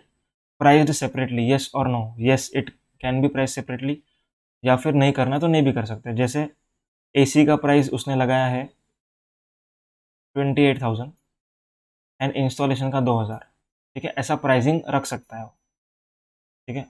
पर जीएसटी का जो रेट रहेगा, जीएसटी का जो रेट रहेगा वो एसी का लगेगा। समझ में आ रहा है? भले प्राइसिंग डिफरेंट हो सकता है पर rate of tax would be same. Supply together, yes. अगर मिक्स सप्लाई की हम बात करें तो नेचुरली बंडल तो नहीं होगा, कैश्यू एंड दिस थिंग वो तो मैंने बंडल किया, it is artificially bundle. Can be supplied separately, yes, वो उसको हम अलग से ले सकते हैं। कैश्यू लेना है तो आप कैश्यू खरीदो, ठीक है। One is predominant, no, nothing is predominant. Price separately, no, वो बास्केट का मेरे को पूरा एक ही प्राइस देना पड़ेगा, ठीक है। सप्लाई टुगेदर, यस, तभी तो वो हम मिक्स सप्लाई की बात कर रहे हैं। Next one, other important points. Movement of artwork from artist to art gallery shall not be supply. अब आर्टिस्ट जो होता है वो गैलरी में, जो आर्ट का गैलरी होता है उसमें आर्ट अपना ड्राइंग्स या पेंटिंग्स बेचता है, तो this activity is not a supply. जब भी बायर सिलेक्ट करेगा तभी उसको सप्लाई माना जाएगा। Interested movement of mode of conveyance between distinct person is not a supply unless for further supply. If मैं अपनी किसी यूनिट को, अपने किसी यूनिट को एक ट्रक बेचता हूँ, ठीक है, ट्रक बेचता हूँ, मोड ऑफ कन्वेंस है, ठीक है, उसको मैं फर्दर सेलिंग के लिए नहीं भेज रहा हूँ, उसको मैं ट्रक बेचता हूँ, उसके अंदर कुछ मटेरियल भेजा मैंने तो जो मटेरियल है that will be the value of supply, but truck का value is not a supply. Next one, अगर रिपेयर मेंटेनेंस के लिए जा रहा है तो रिपेयर मेंटेनेंस का जो चार्जेस है that will be supply, not value of truck, ठीक है। GST will not be levied on fees penalty pre deposit charge by consumer redressal commission, ठीक है। Cash calls by JV to purchase asset is not a supply. Important point, अगर मेरा joint venture है, ठीक है, अब जॉइंट वेंचर में supposingly एक मशीनरी मेरे को चाहिए, तो मैं क्या करता हूँ, 3 लोग हैं फॉर एग्जाम्पल, सबसे मैं 100 रुपया निकालता हूँ, 300 रुपीज़ का कोई असेट लेता हूँ, ठीक है। सो जो 100 रुपया वो लोगों ने निकाला है, अपना कॉन्ट्रीब्यूशन दिया है, that is not a supply. Clear है? इफ सपोजिंगली इन तीनों में से एक जन के पास वो मशीनरी था, वो मशीनरी वो बिजनेस में लाता है, जेवी में, जॉइंट वेंचर में लाया, and then that person is recovering from B and C, so this will be treated as supply of service. समझ में? Next one, original equipment manufacturer supplying free of cost moulds and dies to component manufacturer, ठीक है। अभी original equipment manufacturer जो होता है वो free में अगर कुछ दे रहा है, moulds and dies to component manufacturer, then it is not a supply, इसको हम सप्लाई नहीं मानेंगे। अब ओरिजिनल इक्विपमेंट मैन्युफैक्चर मतलब क्या? फॉर एग्जांपल कार है, बराबर, कार के अंदर जो स्टेयरिंग है वो स्टेयरिंग खुद मारुति नहीं बनवाता, ठीक है, मारुति किसी से बनवा के लेता है। तो जो स्टेयरिंग व्हील बनाने वाला है उसको हम बोलते हैं ओरिजिनल इक्विपमेंट मैन्युफैक्चरर। क्लियर है? सो अगर ओरिजिनल इक्विपमेंट मैन्युफैक्चरर उसका कोई कंपोनेंट्स है वो बनवा के लेता है by giving some moulds and dies, then that moulds and dies will not be taxable. Clear है?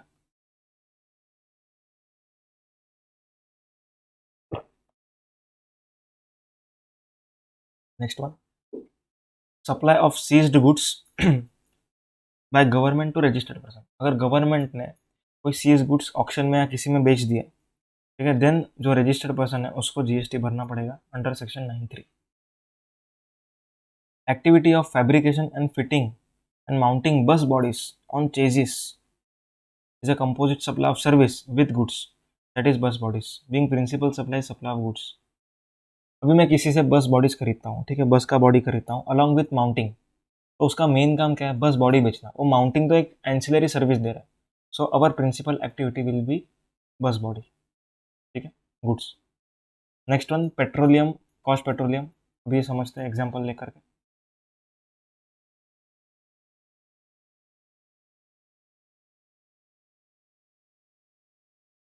कॉस्ट पेट्रोलियम, सपोजिंगली एग्जाम्पल पीछे दिया आप देख लेना, के एंड ओ एन जी सी, के एंड ओ एन जी सी, इन दोनों को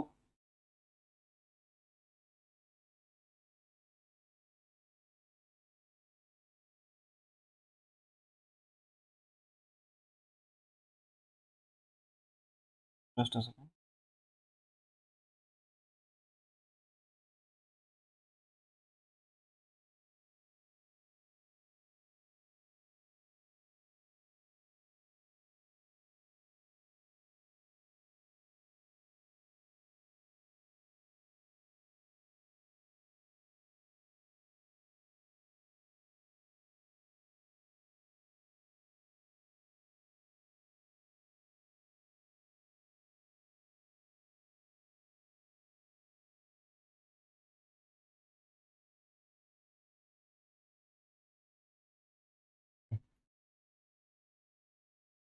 के, for example my name is के, ठीक है, अब मेरे को माइनिंग करना है, क्या करना है, माइनिंग करना है, K and O N G सी का भी एग्जाम्पल लेंगे अपन बाद में। अब यहाँ पर मेरे को माइनिंग करना है, नेचुरल रिसोर्सेस मिलेगा मुझे एंड वो मैं सेल करके पैसा कमाऊंगा, ठीक है।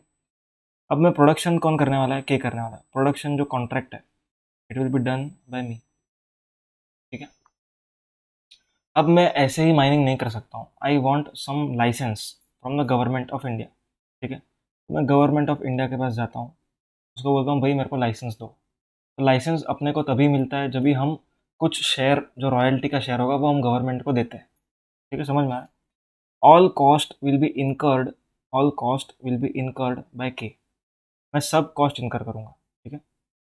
और हमारा जो कॉन्ट्रैक्ट होगा गवर्नमेंट एंड के का जो कॉन्ट्रैक्ट है it is called as production sharing contract, बोलते हैं इसको production sharing contract.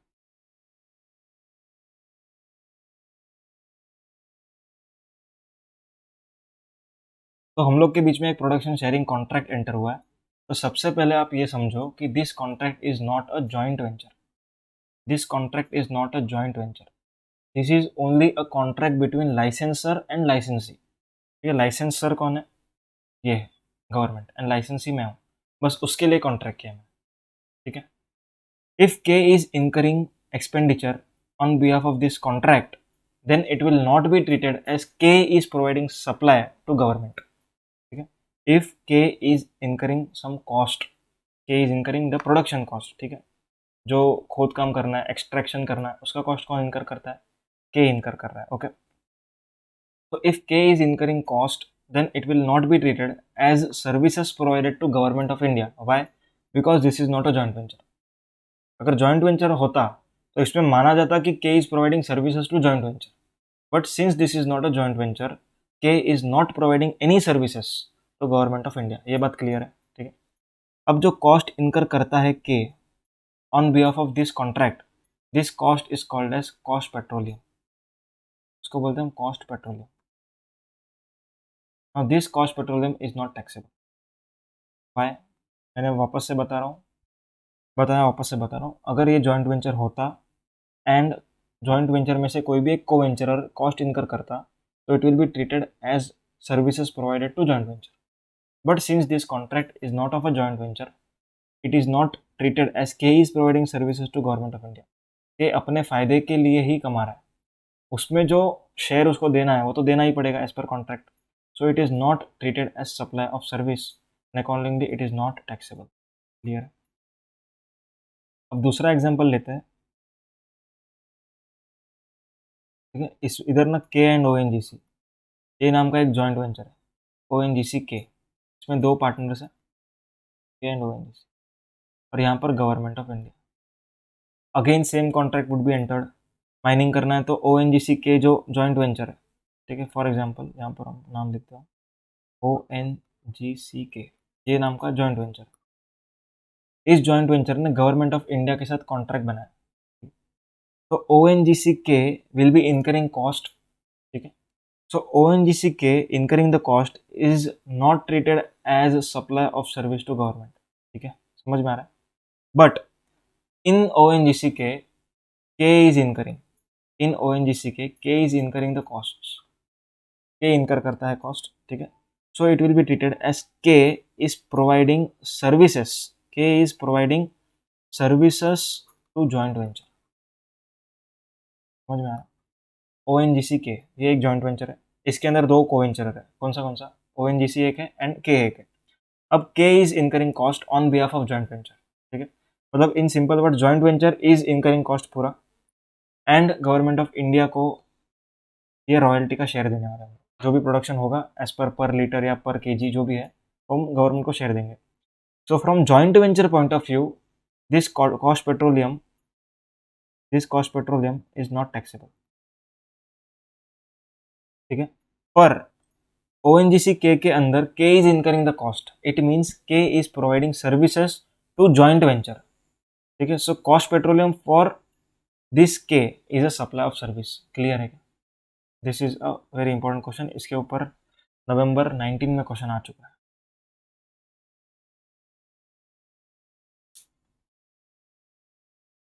Priority lending certificate के ऊपर मैंने बात कर लिया,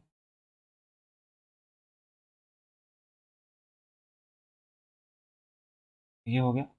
next one, taxability of EMI। अब ये बहुत ईजी है, इसमें कुछ भी नहीं है, सुनना ध्यान से। अगर मैं किसी से लोन लेता हूँ, लोन कैश में लिया, लोन लिया कैश या बैंक जो भी है, लोन लिया, उसके बाद उस अमाउंट से मैं मोबाइल लेता हूँ, फॉर एग्जाम्पल गुड्स लेता हूँ, देन अगर मैं EMI का पेमेंट डिले कर रहा हूँ, ध्यान देना, if I am taking a loan and buying a mobile and I am delaying EMI, ठीक है, तो जो मैं डिले कर रहा हूँ वो लोन के ऊपर का इंटरेस्ट एंड प्रिंसिपल डिले कर रहा हूँ, ठीक है। तो कंसिडरेशन इन मनी है वो, it is a transaction in money, it will not be taxable, समझ में आ रहा है। अगर मान लो मैं मोबाइल ही EMI पे ले रहा हूँ, समझ में आ रहा है, मैं मोबाइल को ही EMI पे ले रहा हूँ and I am delaying EMI payment, so जो एडिशनल इंटरेस्ट लग रहा है मेरे को EMI के ऊपर, जो पेनल्टी लगती है, it will be taxable because my main nature of goods, my main composite supply of mobile phones, ठीक है, it is a taxable goods. So accordingly जो EMI पे मैंने फ़ोन लिया है उस पर टैक्स लगेगा, जो एडिशनल पेनल इंटरेस्ट है उसके ऊपर। पर अगर मैं लोन लेता हूँ एंड देन मोबाइल खरीदता हूँ एंड EMI का पेमेंट डिले कर रहा हूँ, तो उस एडिशनल पेनल इंटरेस्ट पर कोई टैक्स नहीं लगेगा, because as per serial number 27 it is exempt, clear है। दो चीज़ें होती है, लोन लिया मोबाइल लिया, दूसरा वाला EMI पे मोबाइल लिया, तो second transaction will be taxable, first transaction will be exempt because it is, जो इंटरेस्ट है it is exempt as per serial number 27, clear. Next one, recipient institutions. अब ये चैरिटेबल वाला मैटर है। अब ना आपने काफ़ी सारे चैरिटेबल ट्रस्ट देखे रहेंगे उसमें ना बोर्ड लगाया रहता है नाम, ठीक है, श्रीमती XYZ, ऐसा नाम लिखा रहता है, ठीक है। सो ये जो नाम लिखा हुआ है, अब ये डिपेंड करता है कि ये नाम क्यों लिखवा रहा है। If it is a pure donation, उसको उनको कुछ भी नहीं चाहिए in consideration, then it will not be a supply, this donation amount will not be a supply. If अगर ऐसा लिखा हुआ है, श्री केवल मोता, श्री CA केवल Mota, IDT faculty, CA students, अगर ऐसा लिखा हुआ है इट मीन्स कि मैं ऐड करवा रहा हूँ, ठीक है, समझ में आ रहा है मैं ऐड करवा रहा हूँ, ओके। मैं मेरा यहाँ पर पर्पस क्या है, मेरा यहाँ पर पर्पस क्या है, एडवर्टाइजमेंट पर्पस हो गया मेरा, ठीक है। सो इन दिस केस जो मैंने डोनेशन का अमाउंट दिया है ट्रस्ट को, जो मैंने डोनेशन का अमाउंट दिया है ट्रस्ट को, it means trust is supplying advertisement service to केवल मोता, समझ में आ रहा है। Accordingly this will be taxable, इसके ऊपर क्वेश्चंस भी है। अब जो पॉइंट नंबर 11 आपके सामने दिख रहा है, this we will discuss in refund chapter, ठीक है, यहाँ पर हम डिस्कशन नहीं करेंगे इसका। And out of box thinking points you can read it. इसमें से ज़्यादा करके हमने डिस्कशन कर लिया।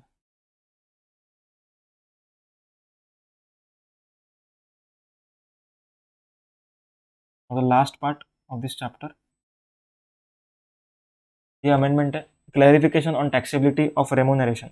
तो डायरेक्टर को रेमुनरेशन दिया जाता है, उसका टैक्सेबिलिटी। अभी रेमुनरेशन अगर इंडिपेंडेंट डायरेक्टर को दिया जाता है, ठीक है, so it will be taxable. Independent director को दिया तो first of all independent director वो होता है जो उसका एम्प्लॉय नहीं होता, एम्प्लॉय नहीं है, वो इंडिपेंडेंट डायरेक्टर है, ठीक है। So it will be reverse charge में टैक्सेबल रहेगा, वो कंपनी टैक्स पे करेगा। Company is receiving the service as per section 9(3) ready with notification 13/2017, company being a recipient will be paying taxes on the services. तो independent director है तो एकदम clear रखना है आपको कि सर्विसेज आर प्रोफेशनल सर्विसेज। क्या सर्विसेज है उसका? Professional services, not in nature of employment, ठीक है, क्लियर है। नेक्स्ट वन, अगर होल टाइम डायरेक्टर है जिसको रेमुनरेशन का पेमेंट हो रहा है, होल टाइम डायरेक्टर मतलब नॉर्मली वो एम्प्लॉयज़ होते हैं, ठीक है, नॉर्मली वो एम्प्लॉयज़ होते हैं, पर as per this circular government ने बोला कुछ चीज़ें तुम लोग देख लेना, उसके बाद डिसाइड करना टैक्सेबिलिटी, ठीक है। The first thing which we have to consider is TDS deduction. अगर इनकम टैक्स का टीडीएस 192 में डिडक्ट हो रहा है देन उसके ऊपर जीएसटी नहीं आएगा। अगर 194J में हो रहा है तो टीडीएस डिडक्ट कर अपना जीएसटी टैक्सेबल होगा, इसमें आरसीएम में पेमेंट करना पड़ेगा। In respect of contract of service, contract of service है अपना, दो टाइप का कॉन्ट्रैक्ट रहता है, contract for service and contract of service, ठीक है। अब कॉन्ट्रैक्ट फॉर सर्विस जो होता है, कॉन्ट्रैक्ट फॉर सर्विस, इस कॉन्ट्रैक्ट में आपको प्रिंसिपल बताता है कि आपको कैसे काम करना है, ठीक है। पर अगर वो कॉन्ट्रैक्ट ऑफ सर्विस है, कॉन्ट्रैक्ट ऑफ सर्विस, इसमें आप इंडिपेंडेंटली काम करते हो। समझ में आ रहा है आप लोगों को? कॉन्ट्रैक्ट फॉर सर्विस में आपको गाइडेंस देता है एम्प्लॉयर कि आपको ऐसे ही काम करना है। कॉन्ट्रैक्ट ऑफ सर्विस में ऐसा कोई गाइडेंस नहीं मिलता, आपको खाली काम मिलता है, करो आप आपके हिसाब से। For example, if you are sitting in a auto, क्या आप ड्राइवर को बताओगे गाड़ी किस तरह से चलाना है? नहीं, आप नहीं बताओगे, ठीक है। It is a contract of service. If you are in a employment then your employer will be telling you कि आपको ये काम करना है, ऐसे करना है। So it is a contract for service. So contract for service is a nature of employment, it is exempt, ठीक है। अपन ने देखा था ये शेड्यूल 3 में आता है। Contract of service will be taxable, clear है। आरसीएम में टैक्स लगेगा क्योंकि डायरेक्टर सर्विसेज है। Next one, contract for service, nature of employment, it is not taxable, clear है। So here we complete with supply का chapter. Now let us discuss the question answers. Question answer मैं आपको सिर्फ ऊपर ऊपर से go through करवा दूंगा। ये मेरा क्वेश्चन बैंक का कॉपी है। क्वेश्चन नंबर 1 तो ठीक है, छोटा सा। क्वेश्चन नंबर 2, क्वेश्चन नंबर 2 में क्या लिखा हुआ है, अब मैं आपको ओवरव्यू दे रहा हूँ सिर्फ। एक एयर कंडीशनिंग का दुकान है, ठीक है। उसमें क्या हो रहा है जो प्रोपरेटर है वो अपने घर के लिए एसी लेके जा रहा है जिसमें बिजनेस ने आईटीसी लिया है। So it is but obvious कि वो लेके जा रहा है फ्री में, permanent transfer of business business assets where ITC has been avail, so it is taxable. तो इसमें सेकंड ये दिया हुआ है कि कोई पर्सन विजय सेल को बेच रहा है, ठीक है। कोई नॉर्मल पर्सन है, जैसे कोई रेसिडेंट है, उसका एसी खराब हो गया, वो बोलता है ले लो आप, तो इन दिस केस जीएसटी नहीं लगेगा। क्यों? क्योंकि वो बिजनेस के लिए नहीं बेच रहा है, उसका बिजनेस ट्रांजैक्शन नहीं है, फर्दर इन बिजनेस नहीं है, ठीक है। नेक्स्ट वन, गिफ्ट्स की बात है, वो मैंने आपको बता दिया है पहले। ये वाला एजेंट का ट्रांजैक्शन है, अगर इनवॉइस एजेंट के नाम पे है तो that is taxable between principal agent. अगर agent is issuing invoice in the name of principal then this transaction is not taxable. Next one, export of services to independent brother mister Rajesh Surana has a proprietorship firm in name of Surana and sons in Jaipur. वो firm क्या करता है?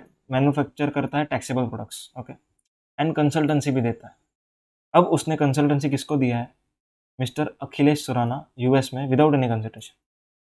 कौन है ये? Brother है, ठीक है, ब्रदर है, भाई है। सो अपने को फैमिली का डेफिनेशन देखना पड़ेगा कि फैमिली के डेफिनेशन में फिट होता है कि नहीं, ठीक है। तो अब हम इधर चेक करने वाले, अभी ये पहले तो ये बताओ कि ट्रांजैक्शन शेड्यूल 3 में आता है, शेड्यूल 1 में आ रहा है कि नहीं। ठीक है, शेड्यूल 1 में आ रहा है कि नहीं पहले वो चेक करना है। तो सबसे पहला ये ट्रांजैक्शन इज बिटवीन ब्रदर्स, मतलब रिलेटेड पार्टी में तो है। ठीक है, right over related party transaction है। अब बिजनेस पर्पस के लिए है कि नहीं वो भी चेक करना। Mister Rajesh Surana has provided the consultancy services to his brother Akhilesh in located in USA without any consideration. The products manufactured by Mr. Akhilesh are similar to manufactured by Rajesh Surana and providing 3 lakh rupees. अब यहाँ पर अपने को क्या analyse करना है वो check करो।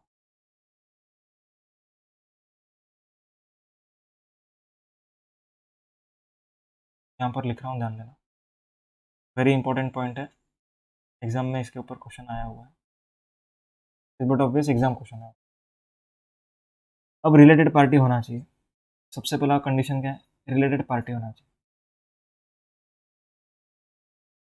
अब फैमिली मेंबर्स जो होते हैं, अब इनके बारे में समझो, ये कभी रिलेटिव होते हैं कभी नहीं होते। इसमें 2 टाइप है, स्पाउस एंड चिल्ड्रन। क्या क्या, spouse comma children. This both will always be a family, ये हमेशा फैमिली होगा। ठीक है, इवन इफ डिपेंडेंट और not dependent.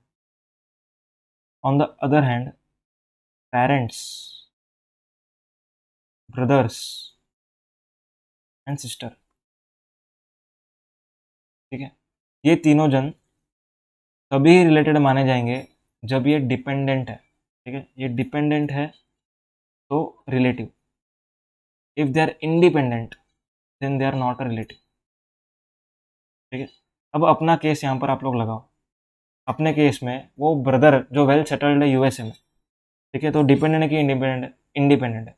Since he is independent he is not a relative. ठीक है, अगर आपने अनरिलेटेड पार्टी को बेचा है तो शेड्यूल 1 में तो आएगा ही नहीं, वो समझ में आ रहा है क्या, आपको कंफ्यूज करने के लिए बोला मैंने। शेड्यूल 1 में वो एक्टिविटी तभी आएगा जब भी रिलेटेड पार्टी होगा। Since in our case it is not a related party, this transaction is not except. Clear है, समझ में आ रहा है। कम बैक टू क्वेश्चन में।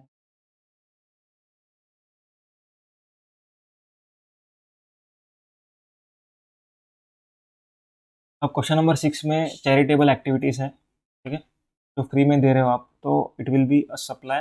अगर आप आईटीसी लिया है आपने तो, अगर आप बिना किसी पर्पस के लिए, मतलब कंसिडरेशन नहीं है आपका कुछ भी, और फ्री में आप दे रहे हो to an unrelated party, then this transaction will not be taxable. ठीक है, अकॉर्डिंगली जो फर्स्ट केस है उसमें क्या लिखा हुआ है, not amount to supply under section 7। इसी तरह से आप देखना आपको ये। Next one, tolerating non performance. अब इसमें एक इंपॉर्टेंट पॉइंट है, मैं बताता हूँ, डिस्कस करता हूँ।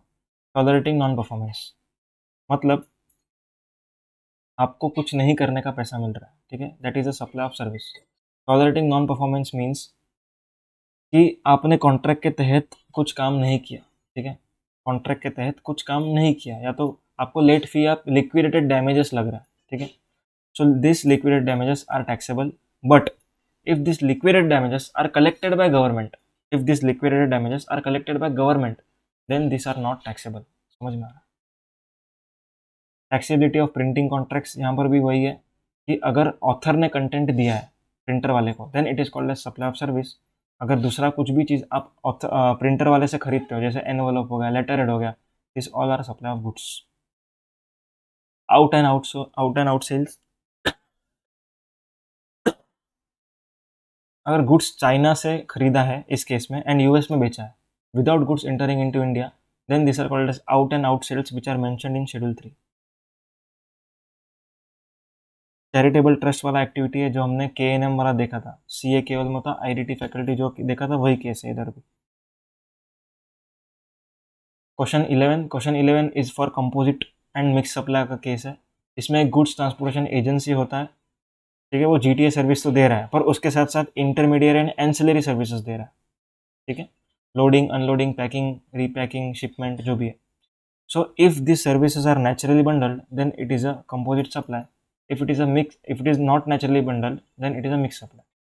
तो CBIC का एक FAQ है, उसके हिसाब से ये क्वेश्चन को आंसर किया हुआ। अगर इंसिडेंटल सर्विस के लिए अलग इन्वॉइसेस बन रहा है इस केस में, then it will be a mix supply, not a composite supply. अगर एक ही इन्वॉइस बनता है then it would be a composite supply.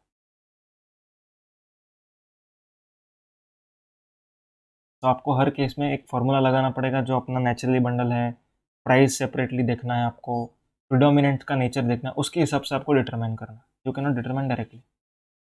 Cost petroleum, ये तो थियरी क्वेश्चन है। हाँ, this is very important, this is very important, ध्यान देना। Mister Rahul, question number 13, mister Rahul Dravid, a cricket coach, imports consultancy service for his health from Greg Chappell। अब क्या हो रहा है, ध्यान देना। राहुल द्रविड़ पर्सनल पर्पस के लिए इंपोर्ट ऑफ सर्विस कर रहा है, ठीक है। मैंने आपको बताया था कंसिडरेशन तो है इधर, फॉर अ कंसिडरेशन लिखा हुआ है, ध्यान से देखो, it is for a consideration. तो this activity is a supply, इतना तो पक्का है, but this activity is not taxable because it is mentioned in exemption list. Okay, next one, Mr. Namkins, a firm registered under GST, procures consultancy services for consideration for production of namkins। अब यहाँ पर for consideration आ गया, मतलब supply तो है, ठीक है, done, clear है। इसके ऊपर GST मिस्टर नमकीन को पे करना पड़ेगा, क्योंकि ये बिजनेस पर्पज के लिए लिया गया। If it was for personal purpose then it would have been exempted, but since this is for normal business purpose, RCM लगेगा सेक्शन 9353 के हिसाब से, 53 के हिसाब से, 93 नहीं 53, ready with notification 10/2017 integrated tax। Next one, proprietor of mister namkeens, यहाँ पर प्रोपरेटर की बात हो रही है, ठीक है, नमकीन्स का फॉर्म नहीं। प्रोपरेटर ने कंसल्टेंसी सर्विस लिया है for family dispute from his brother, ध्यान देना, इंपॉर्टेंट है, केस हम डिस्कस करें।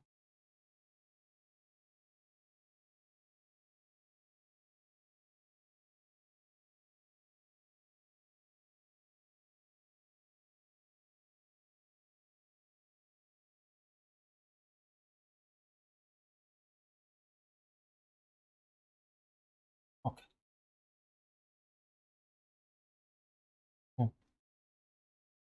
अभी क्या हो रहा है, जो प्रोपरेटर है मिस्टर नमकीन्स के proprietor, he is taking services from brother, import of service, purpose क्या है, फैमिली डिस्प्यूट, ठीक है। अब import of services without consideration कब टैक्सेबल होता है, कब टैक्सेबल होता है, जब वो रिलेटेड पार्टी से आ रहा हो, या तो फिर सॉरी, रिलेटेड पार्टी से आ रहा हो एंड बिजनेस पर्पस के लिए आ रहा हो, ठीक है। ये दोनों कंडीशन उसको फुलफिल करना पड़ेगा। अब इस केस में तो दोनों ही फुलफिल नहीं हो रहा है, क्यों, क्योंकि मैंने इसके पहले ही आपको बताया था, independent brother is not a relative, also this family dispute is not a business purpose, clear है। तो this import of service even if it is from brother, it is not a related party, ठीक है, it is not a supply. समझ में आ रहा है, schedule 1 में ये आ ही नहीं रहा है, आउट ऑफ शेड्यूल 1 है, this is not a supply, clear है। तो चार्ज की तो बात ही नहीं, टैक्सेबिलिटी हम देखेंगे ही क्यों, सप्लाई ही नहीं है ये, ठीक है। We are coming back to question bank.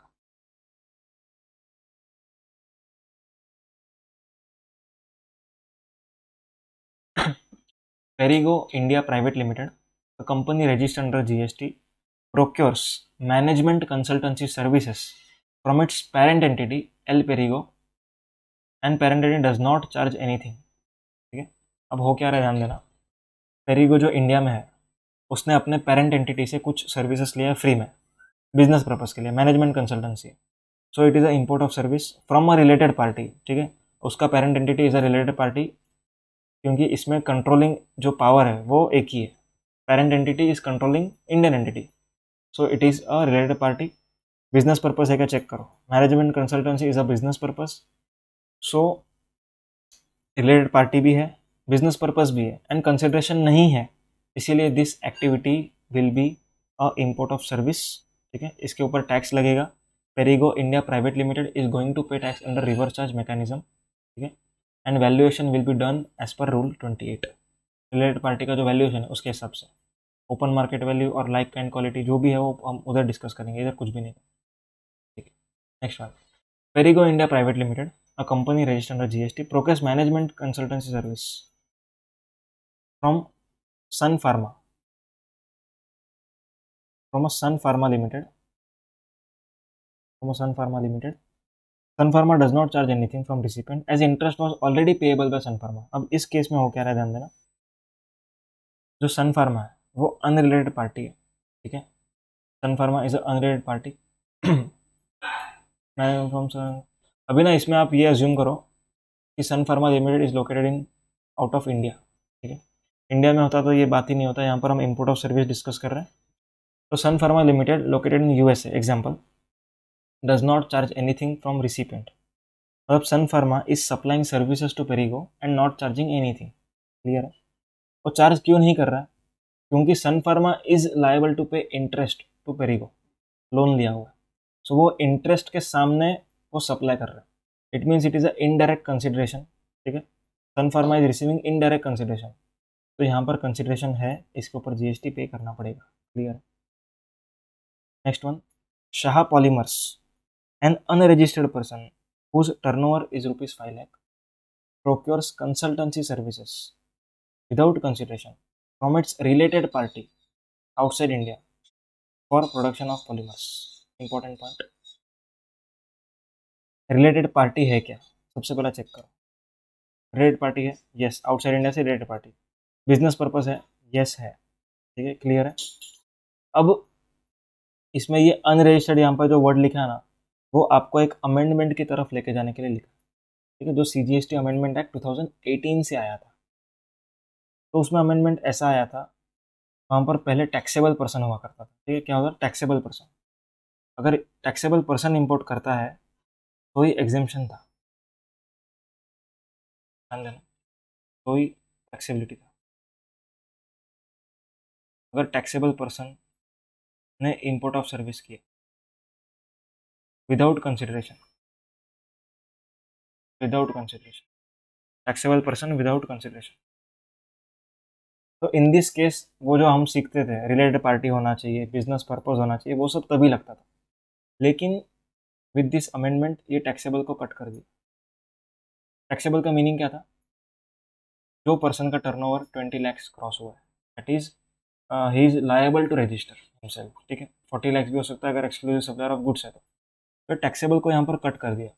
Means कोई भी पर्सन, कोई भी पर्सन, ठीक है, ध्यान देना, कोई भी person without consideration related party से लेता है फॉर फॉर बिजनेस पर्पस, ठीक है, then this will be taxable. Clear? तो यहाँ पर रिलेटेड पार्टी भी है, बिजनेस पर्पस भी है, even if he is not a taxable person, he has to take a registration and pay GST. Clear है?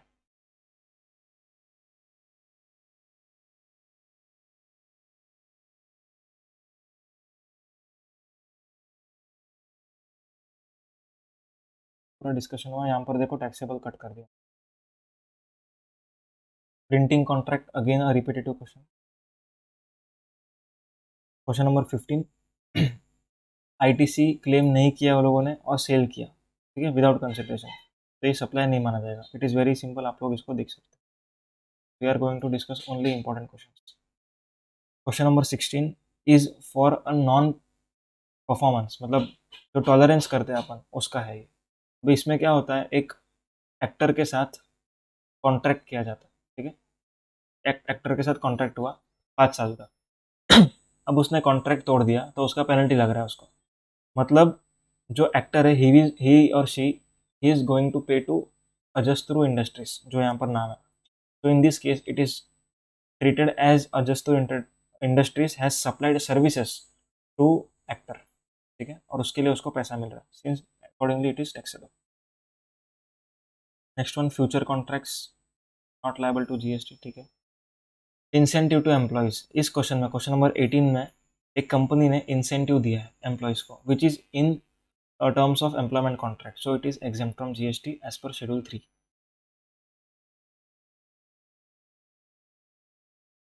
Question number 19 is very easy, आप read कर लो इसको।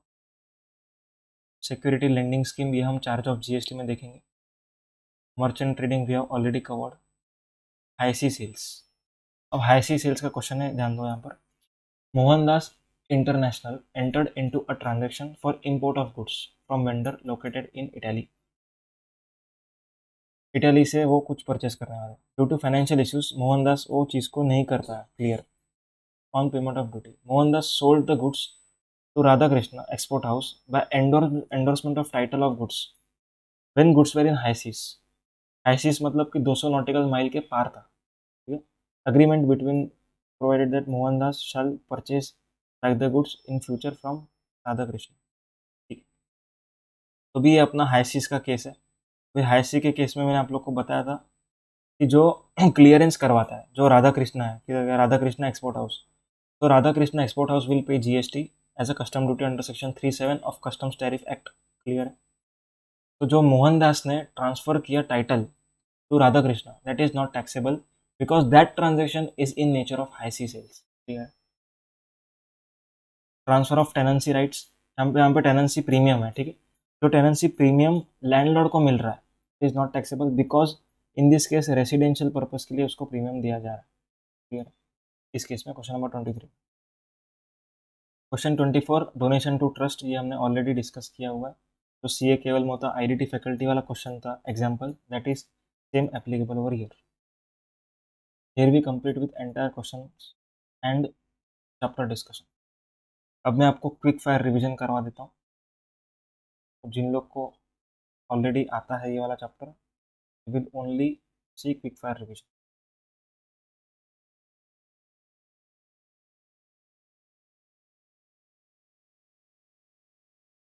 ठीक है। सो स्टार्ट करते हैं, ठीक। सप्लाई होने के लिए दो चीज़ों का जरूरी है, कंसिडरेशन भी होना चाहिए, फर्दरेंस इन बिजनेस भी होना चाहिए। कंसिडरेशन नहीं रहेगा तो भी चलेगा, चार activities, permanent transfer of business assets where ITC has been availed, ठीक है। Second one, supply between related party और डिस्टिंक्ट पर्सन, इसमें एक एक्सेप्शन था एम्प्लॉयर एम्प्लॉई का। Third one, supply of goods by principal to agent और agent to principal if agent is issuing invoice in his own name. अगर agent invoice issue करता है then it will be a supply of goods between principal and agent. अगर agent principal के नाम पे invoice show करता है तो प्रिंसिपल एंड एजेंट के बीच का transaction are not payable to GST.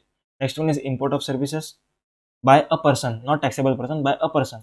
अगर कंसिडरेशन है तो इट इज ऑलवेज सप्लाई, ठीक है। टैक्सेबिलिटी तभी होगा जब वो बिजनेस पर्पस का होगा, पर्सनल पर्पस का होगा तो उसके लिए एग्जेम्पशन दिया हुआ। अगर कंसिडरेशन नहीं है और रिलेटेड पार्टी से आ रहा है for business purpose then it is taxable as per para number 4 of schedule 1। Next one, some activities will be straight away qualified as goods or services. Transfer of title in goods, no, goods, hire purchase goods, right आपने goods में दिया, services, transfer of right in use services, lease, tenancy, license to occupy, it is supply of services, business assets, अगर आपने business asset transfer किया then it is supply of goods, अगर put to private use किया then it is supply of services, if you are ceasing to be a taxable person then it is supply of goods, but इसमें दो exception था, exception was going concern and personal representative, ठीक है। Renting of immovable property, as you can see, construction, under construction building, works contract service and restaurant service, this all are services. Temporary transfer और permitting the use और enjoyment of intellectual property right, it is supply of services. If you are providing any service for information technology then also it is supply of services. Agreeing to obligation to refrain from an act, अगर आपको कुछ नहीं करने का पैसा मिल रहा है then it is supply of services. Supply of goods by unincorporated association to members is supply of goods. Then printing of books, अगर कंटेंट ऑथर का है देन प्रिंटर वाला जो है it is supplying services. If content is not ours he is selling us directly, for example letter head हो गया या एनवलप हो गया then it is a supply of goods. Transfer of tenancy right is supply of services. And tenancy premium जो share हो रहा है landlord के साथ, अगर रेसिडेंशियल यूनिट के लिए है तो it is exempt, otherwise it is taxable. Priority sector lending certificate, it is supply of goods. Retreading of tires, it is supply of services. But if you are purchasing retreaded tire then it is supply of goods, okay। then we are going to schedule 3।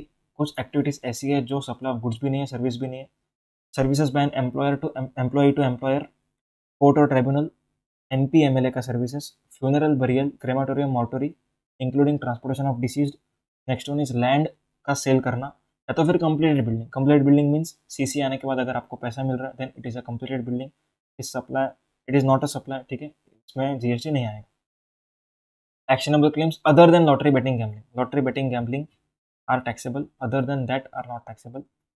Next one, supply of goods from non-taxable territory to non-taxable territory without goods entering into India. India में goods नहीं आ रहा है, Dubai से Canada goods जा रहा है, then it is not a supply of goods और services. Next one, warehouse goods. अगर वेयर हाउस के अंदर गुड्स है और आप किसी को सेल कर देते हो, it is not taxable. Next one is high sea sales. अगर आप हाई सीज में किसी को बेच रहे हो, then it is not taxable. But final consumer, जो फाइनल बायर है, जो क्लियरेंस करवाएगा, he is going to pay custom duties as per section 37 of customs tariff act. Next one we learn composite supply, mix supply. Composite supply क्या होता है? जो naturally bundled हो. जो नेचुरली बंडल नहीं है वो मिक्स सप्लाई. कंपोजिट सप्लाई में प्रिडोमिनेंट नेचर ऑफ सप्लाई के हिसाब से आपका कैटेगरी होगा गुड्स है. तो अगर प्रिंसिपल सप्लाई आपका गुड्स है तो सब कुछ एज पर गुड्स होगा, ठीक है. Time of supply, place of supply, सब, रेट ऑफ टैक्स भी. अगर आपका मिक्स सप्लाई है तो whatever the components are there, उसमें जो हाईएस्ट रेट ऑफ टैक्स है उसके हिसाब से आपको कंप्लाई करना है. कुछ टेस्ट मैंने यहाँ पर लिखा हुआ है. अगर नेचुरली बंडल है, yes composite supply can be supplied separately. No, composite supply में सेपरेटली नहीं सप्लाई हो सकता है. प्रिडोमिनेंसी, येस कंपोजिट सप्लाई में प्रिडोमिनेंट होता है. प्राइस सेपरेटली, येस और नो. सप्लाई टुगेदर, दोनों एक साथ दिया जाएगा, येस. मिक्स सप्लाई में कोई भी चीज़ नेचुरली बंडल नहीं होगा, पर बाकी सब चीज़ें अलग अलग से हम खरीद सकते हैं. प्रिडोमिनेंसी नहीं होगा, प्राइस सेपरेटली हो ही नहीं सकता है, एंड सप्लाई टुगेदर, येस.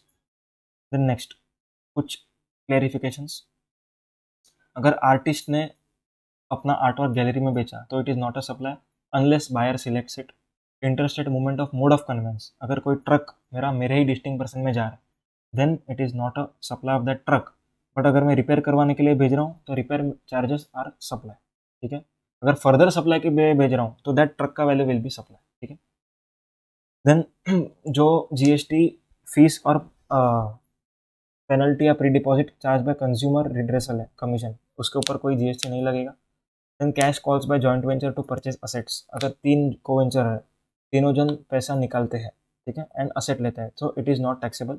अगर कोई एक पर्सन अपना मशीनरी लाता है एंड बाकी दोनों जन उसको कंसिडरेशन देता है for uses of that machinery, then it is a supply of service. Supply of seized detain goods by government to registered person taxable under reverse charge mechanism, not in your syllabus, okay.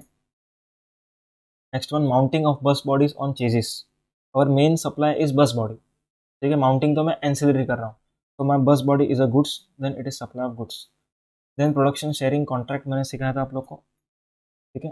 For example, K is a जो mining करने वाला है उसका नाम है K, and government of India. So इन दोनों के बीच में जो एग्रीमेंट है, it is a licensor licensee agreement, ठीक है. So if K is incurring all the cost, it will not be treated as K is providing services to this contract, okay, because this is a not joint venture contract, it is a licensor licensee contract. So इसमें K is not giving services to government of India, accordingly this cost petroleum is not taxable, ठीक है. Next example हमने लिया था जिसमें था ONGC K. This is a form. ONGC एक coventurer है केवल, that is K is one coventurer and government of India. So ONGC-K is providing cost petroleum to government of India. This is not taxable. Same reason जो मैंने पहले बताया. But ONGC-K में if K is incurring cost to this joint venture on the behalf of this joint venture, so K will be treated as supplier of services to this joint venture. Next one. Next one हमने सीखा था, अगर loan लेकर के mobile लिया, ठीक है, and मैंने ईएमआई का पेमेंट लेट किया, तो जो मेरे को पेनल इंटरेस्ट चार्ज हो रहा है, ठीक है, that will not be taxable, because मेरा जो मेन एक्टिविटी था लोन लेना था, लोन का ईएमआई डिले हो रहा है, ठीक है. तो that penal interest will not be taxable. अगर मैं लोन पे नहीं लेता हूँ मोबाइल, डायरेक्टली ईएमआई पर मोबाइल ही लिया, पहले लोन लेके मोबाइल लेता था, एक ट्रांजेक्शन हमने ऐसा देखा. सेकंड ट्रांजेक्शन में डायरेक्टली मैंने मोबाइल ही लोन पर लिया, ठीक है. So what I am dealing is EMI payment, उसके ऊपर मेरे को एडिशनल इंटरेस्ट चार्ज भरना पड़ रहा है, ठीक है ना. तो that will be taxable because मैं कंपोजिट सप्लाई के हिसाब से मेरा गुड्स जो है it will be added in value of supply. जो इंटरेस्ट, एक्स्ट्रा इंटरेस्ट मेरे को लगेगा on that EMI which is used for purchasing mobile, directly mobile ही मेरे को ईएमआई पे मिला, 10,000 का मोबाइल है, ईएमआई पे लिया, every month installment 1,000, I am delaying it, so मेरे को 100 रुपीज़ इंटरेस्ट लगा, सो दैट 100 के ऊपर टैक्स लगेगा, समझ में आया. Then charitable institutions. Charitable institutions या तो उसमें अगर एडवर्टाइजमेंट हो रहा है मेरा, ठीक है। अब यहाँ पर आपके सामने दो डायग्राम दिख रहा है। फर्स्ट वन में श्रीमती एक्स वाई जेड, देखो उधर, ठीक है। उसका पर्पस क्या था, डोनेशन दिया, there was nothing in return, उसने अच्छे काम के लिए डोनेशन दिया था, उसका नाम लगाया, बस, there is no advertisement purpose. But in second image it is Shri Kewal Mota, IDT faculty CA, इसमें मेरा एडवर्टाइजमेंट हो रहा है, ठीक है। Accordingly it will be treated as I am donating, means I am paying something to that charitable institution for supply of services of advertisement, ठीक है। मतलब जो रिसिपेंट इंस्टीट्यूशन है, charitable institution, that institution is providing me supply of advertisement services. Point number 11 we are going to study in refund chapter. Out of box thinking points आप लोग देख सकते हो अपने हिसाब से। Last one, remuneration for director, this is amendment. Independent director को पे कर रहे हैं, जीएसटी लगेगा रिवर्स चार्ज मैकेनिज्म में। होल टाइम डायरेक्टर को पे कर रहे हैं तो अपने को 3-4 चीज़ें देखनी है। सबसे पहला टीडीएस कौन से सेक्शन में डिडक्ट हो रहा है, अगर टीडीएस डिडक्ट हो रहा है 192 में, तो it is a employer employee contract, इसके ऊपर जीएसटी नहीं आएगा। अगर 194 जे में हो रहा है, प्रोफेशनल सर्विसेज, ठीक है, तो इन दैट केस टीडीएस अपना जीएसटी लगेगा, रिवर्स चार्ज मैकेनिज्म में company will pay tax. Okay. दूसरा चीज अपने को देखना है, कॉन्ट्रैक्ट ऑफ सर्विस है कि कॉन्ट्रैक्ट फॉर सर्विस है। अगर कॉन्ट्रैक्ट ऑफ सर्विस है, इसमें एम्प्लॉयर नहीं बताता एम्प्लॉय को कि क्या करना, कैसे करना, ठीक है, वो अपने हिसाब से करता है। It he is a independent party, in that case GST लगेगा रिवर्स चार्ज मैकेनिज्म में। If it is for contract for service, it means it is a employee employer transaction, इसमें कोई जीएसटी नहीं लगेगा, शेड्यूल 3 के हिसाब से एग्जाम्प्ट है। That's it for the day. I hope you gas enjoyed this. अगर आपको अच्छा लगा तो लाइक जरूर करना। Thank you so much.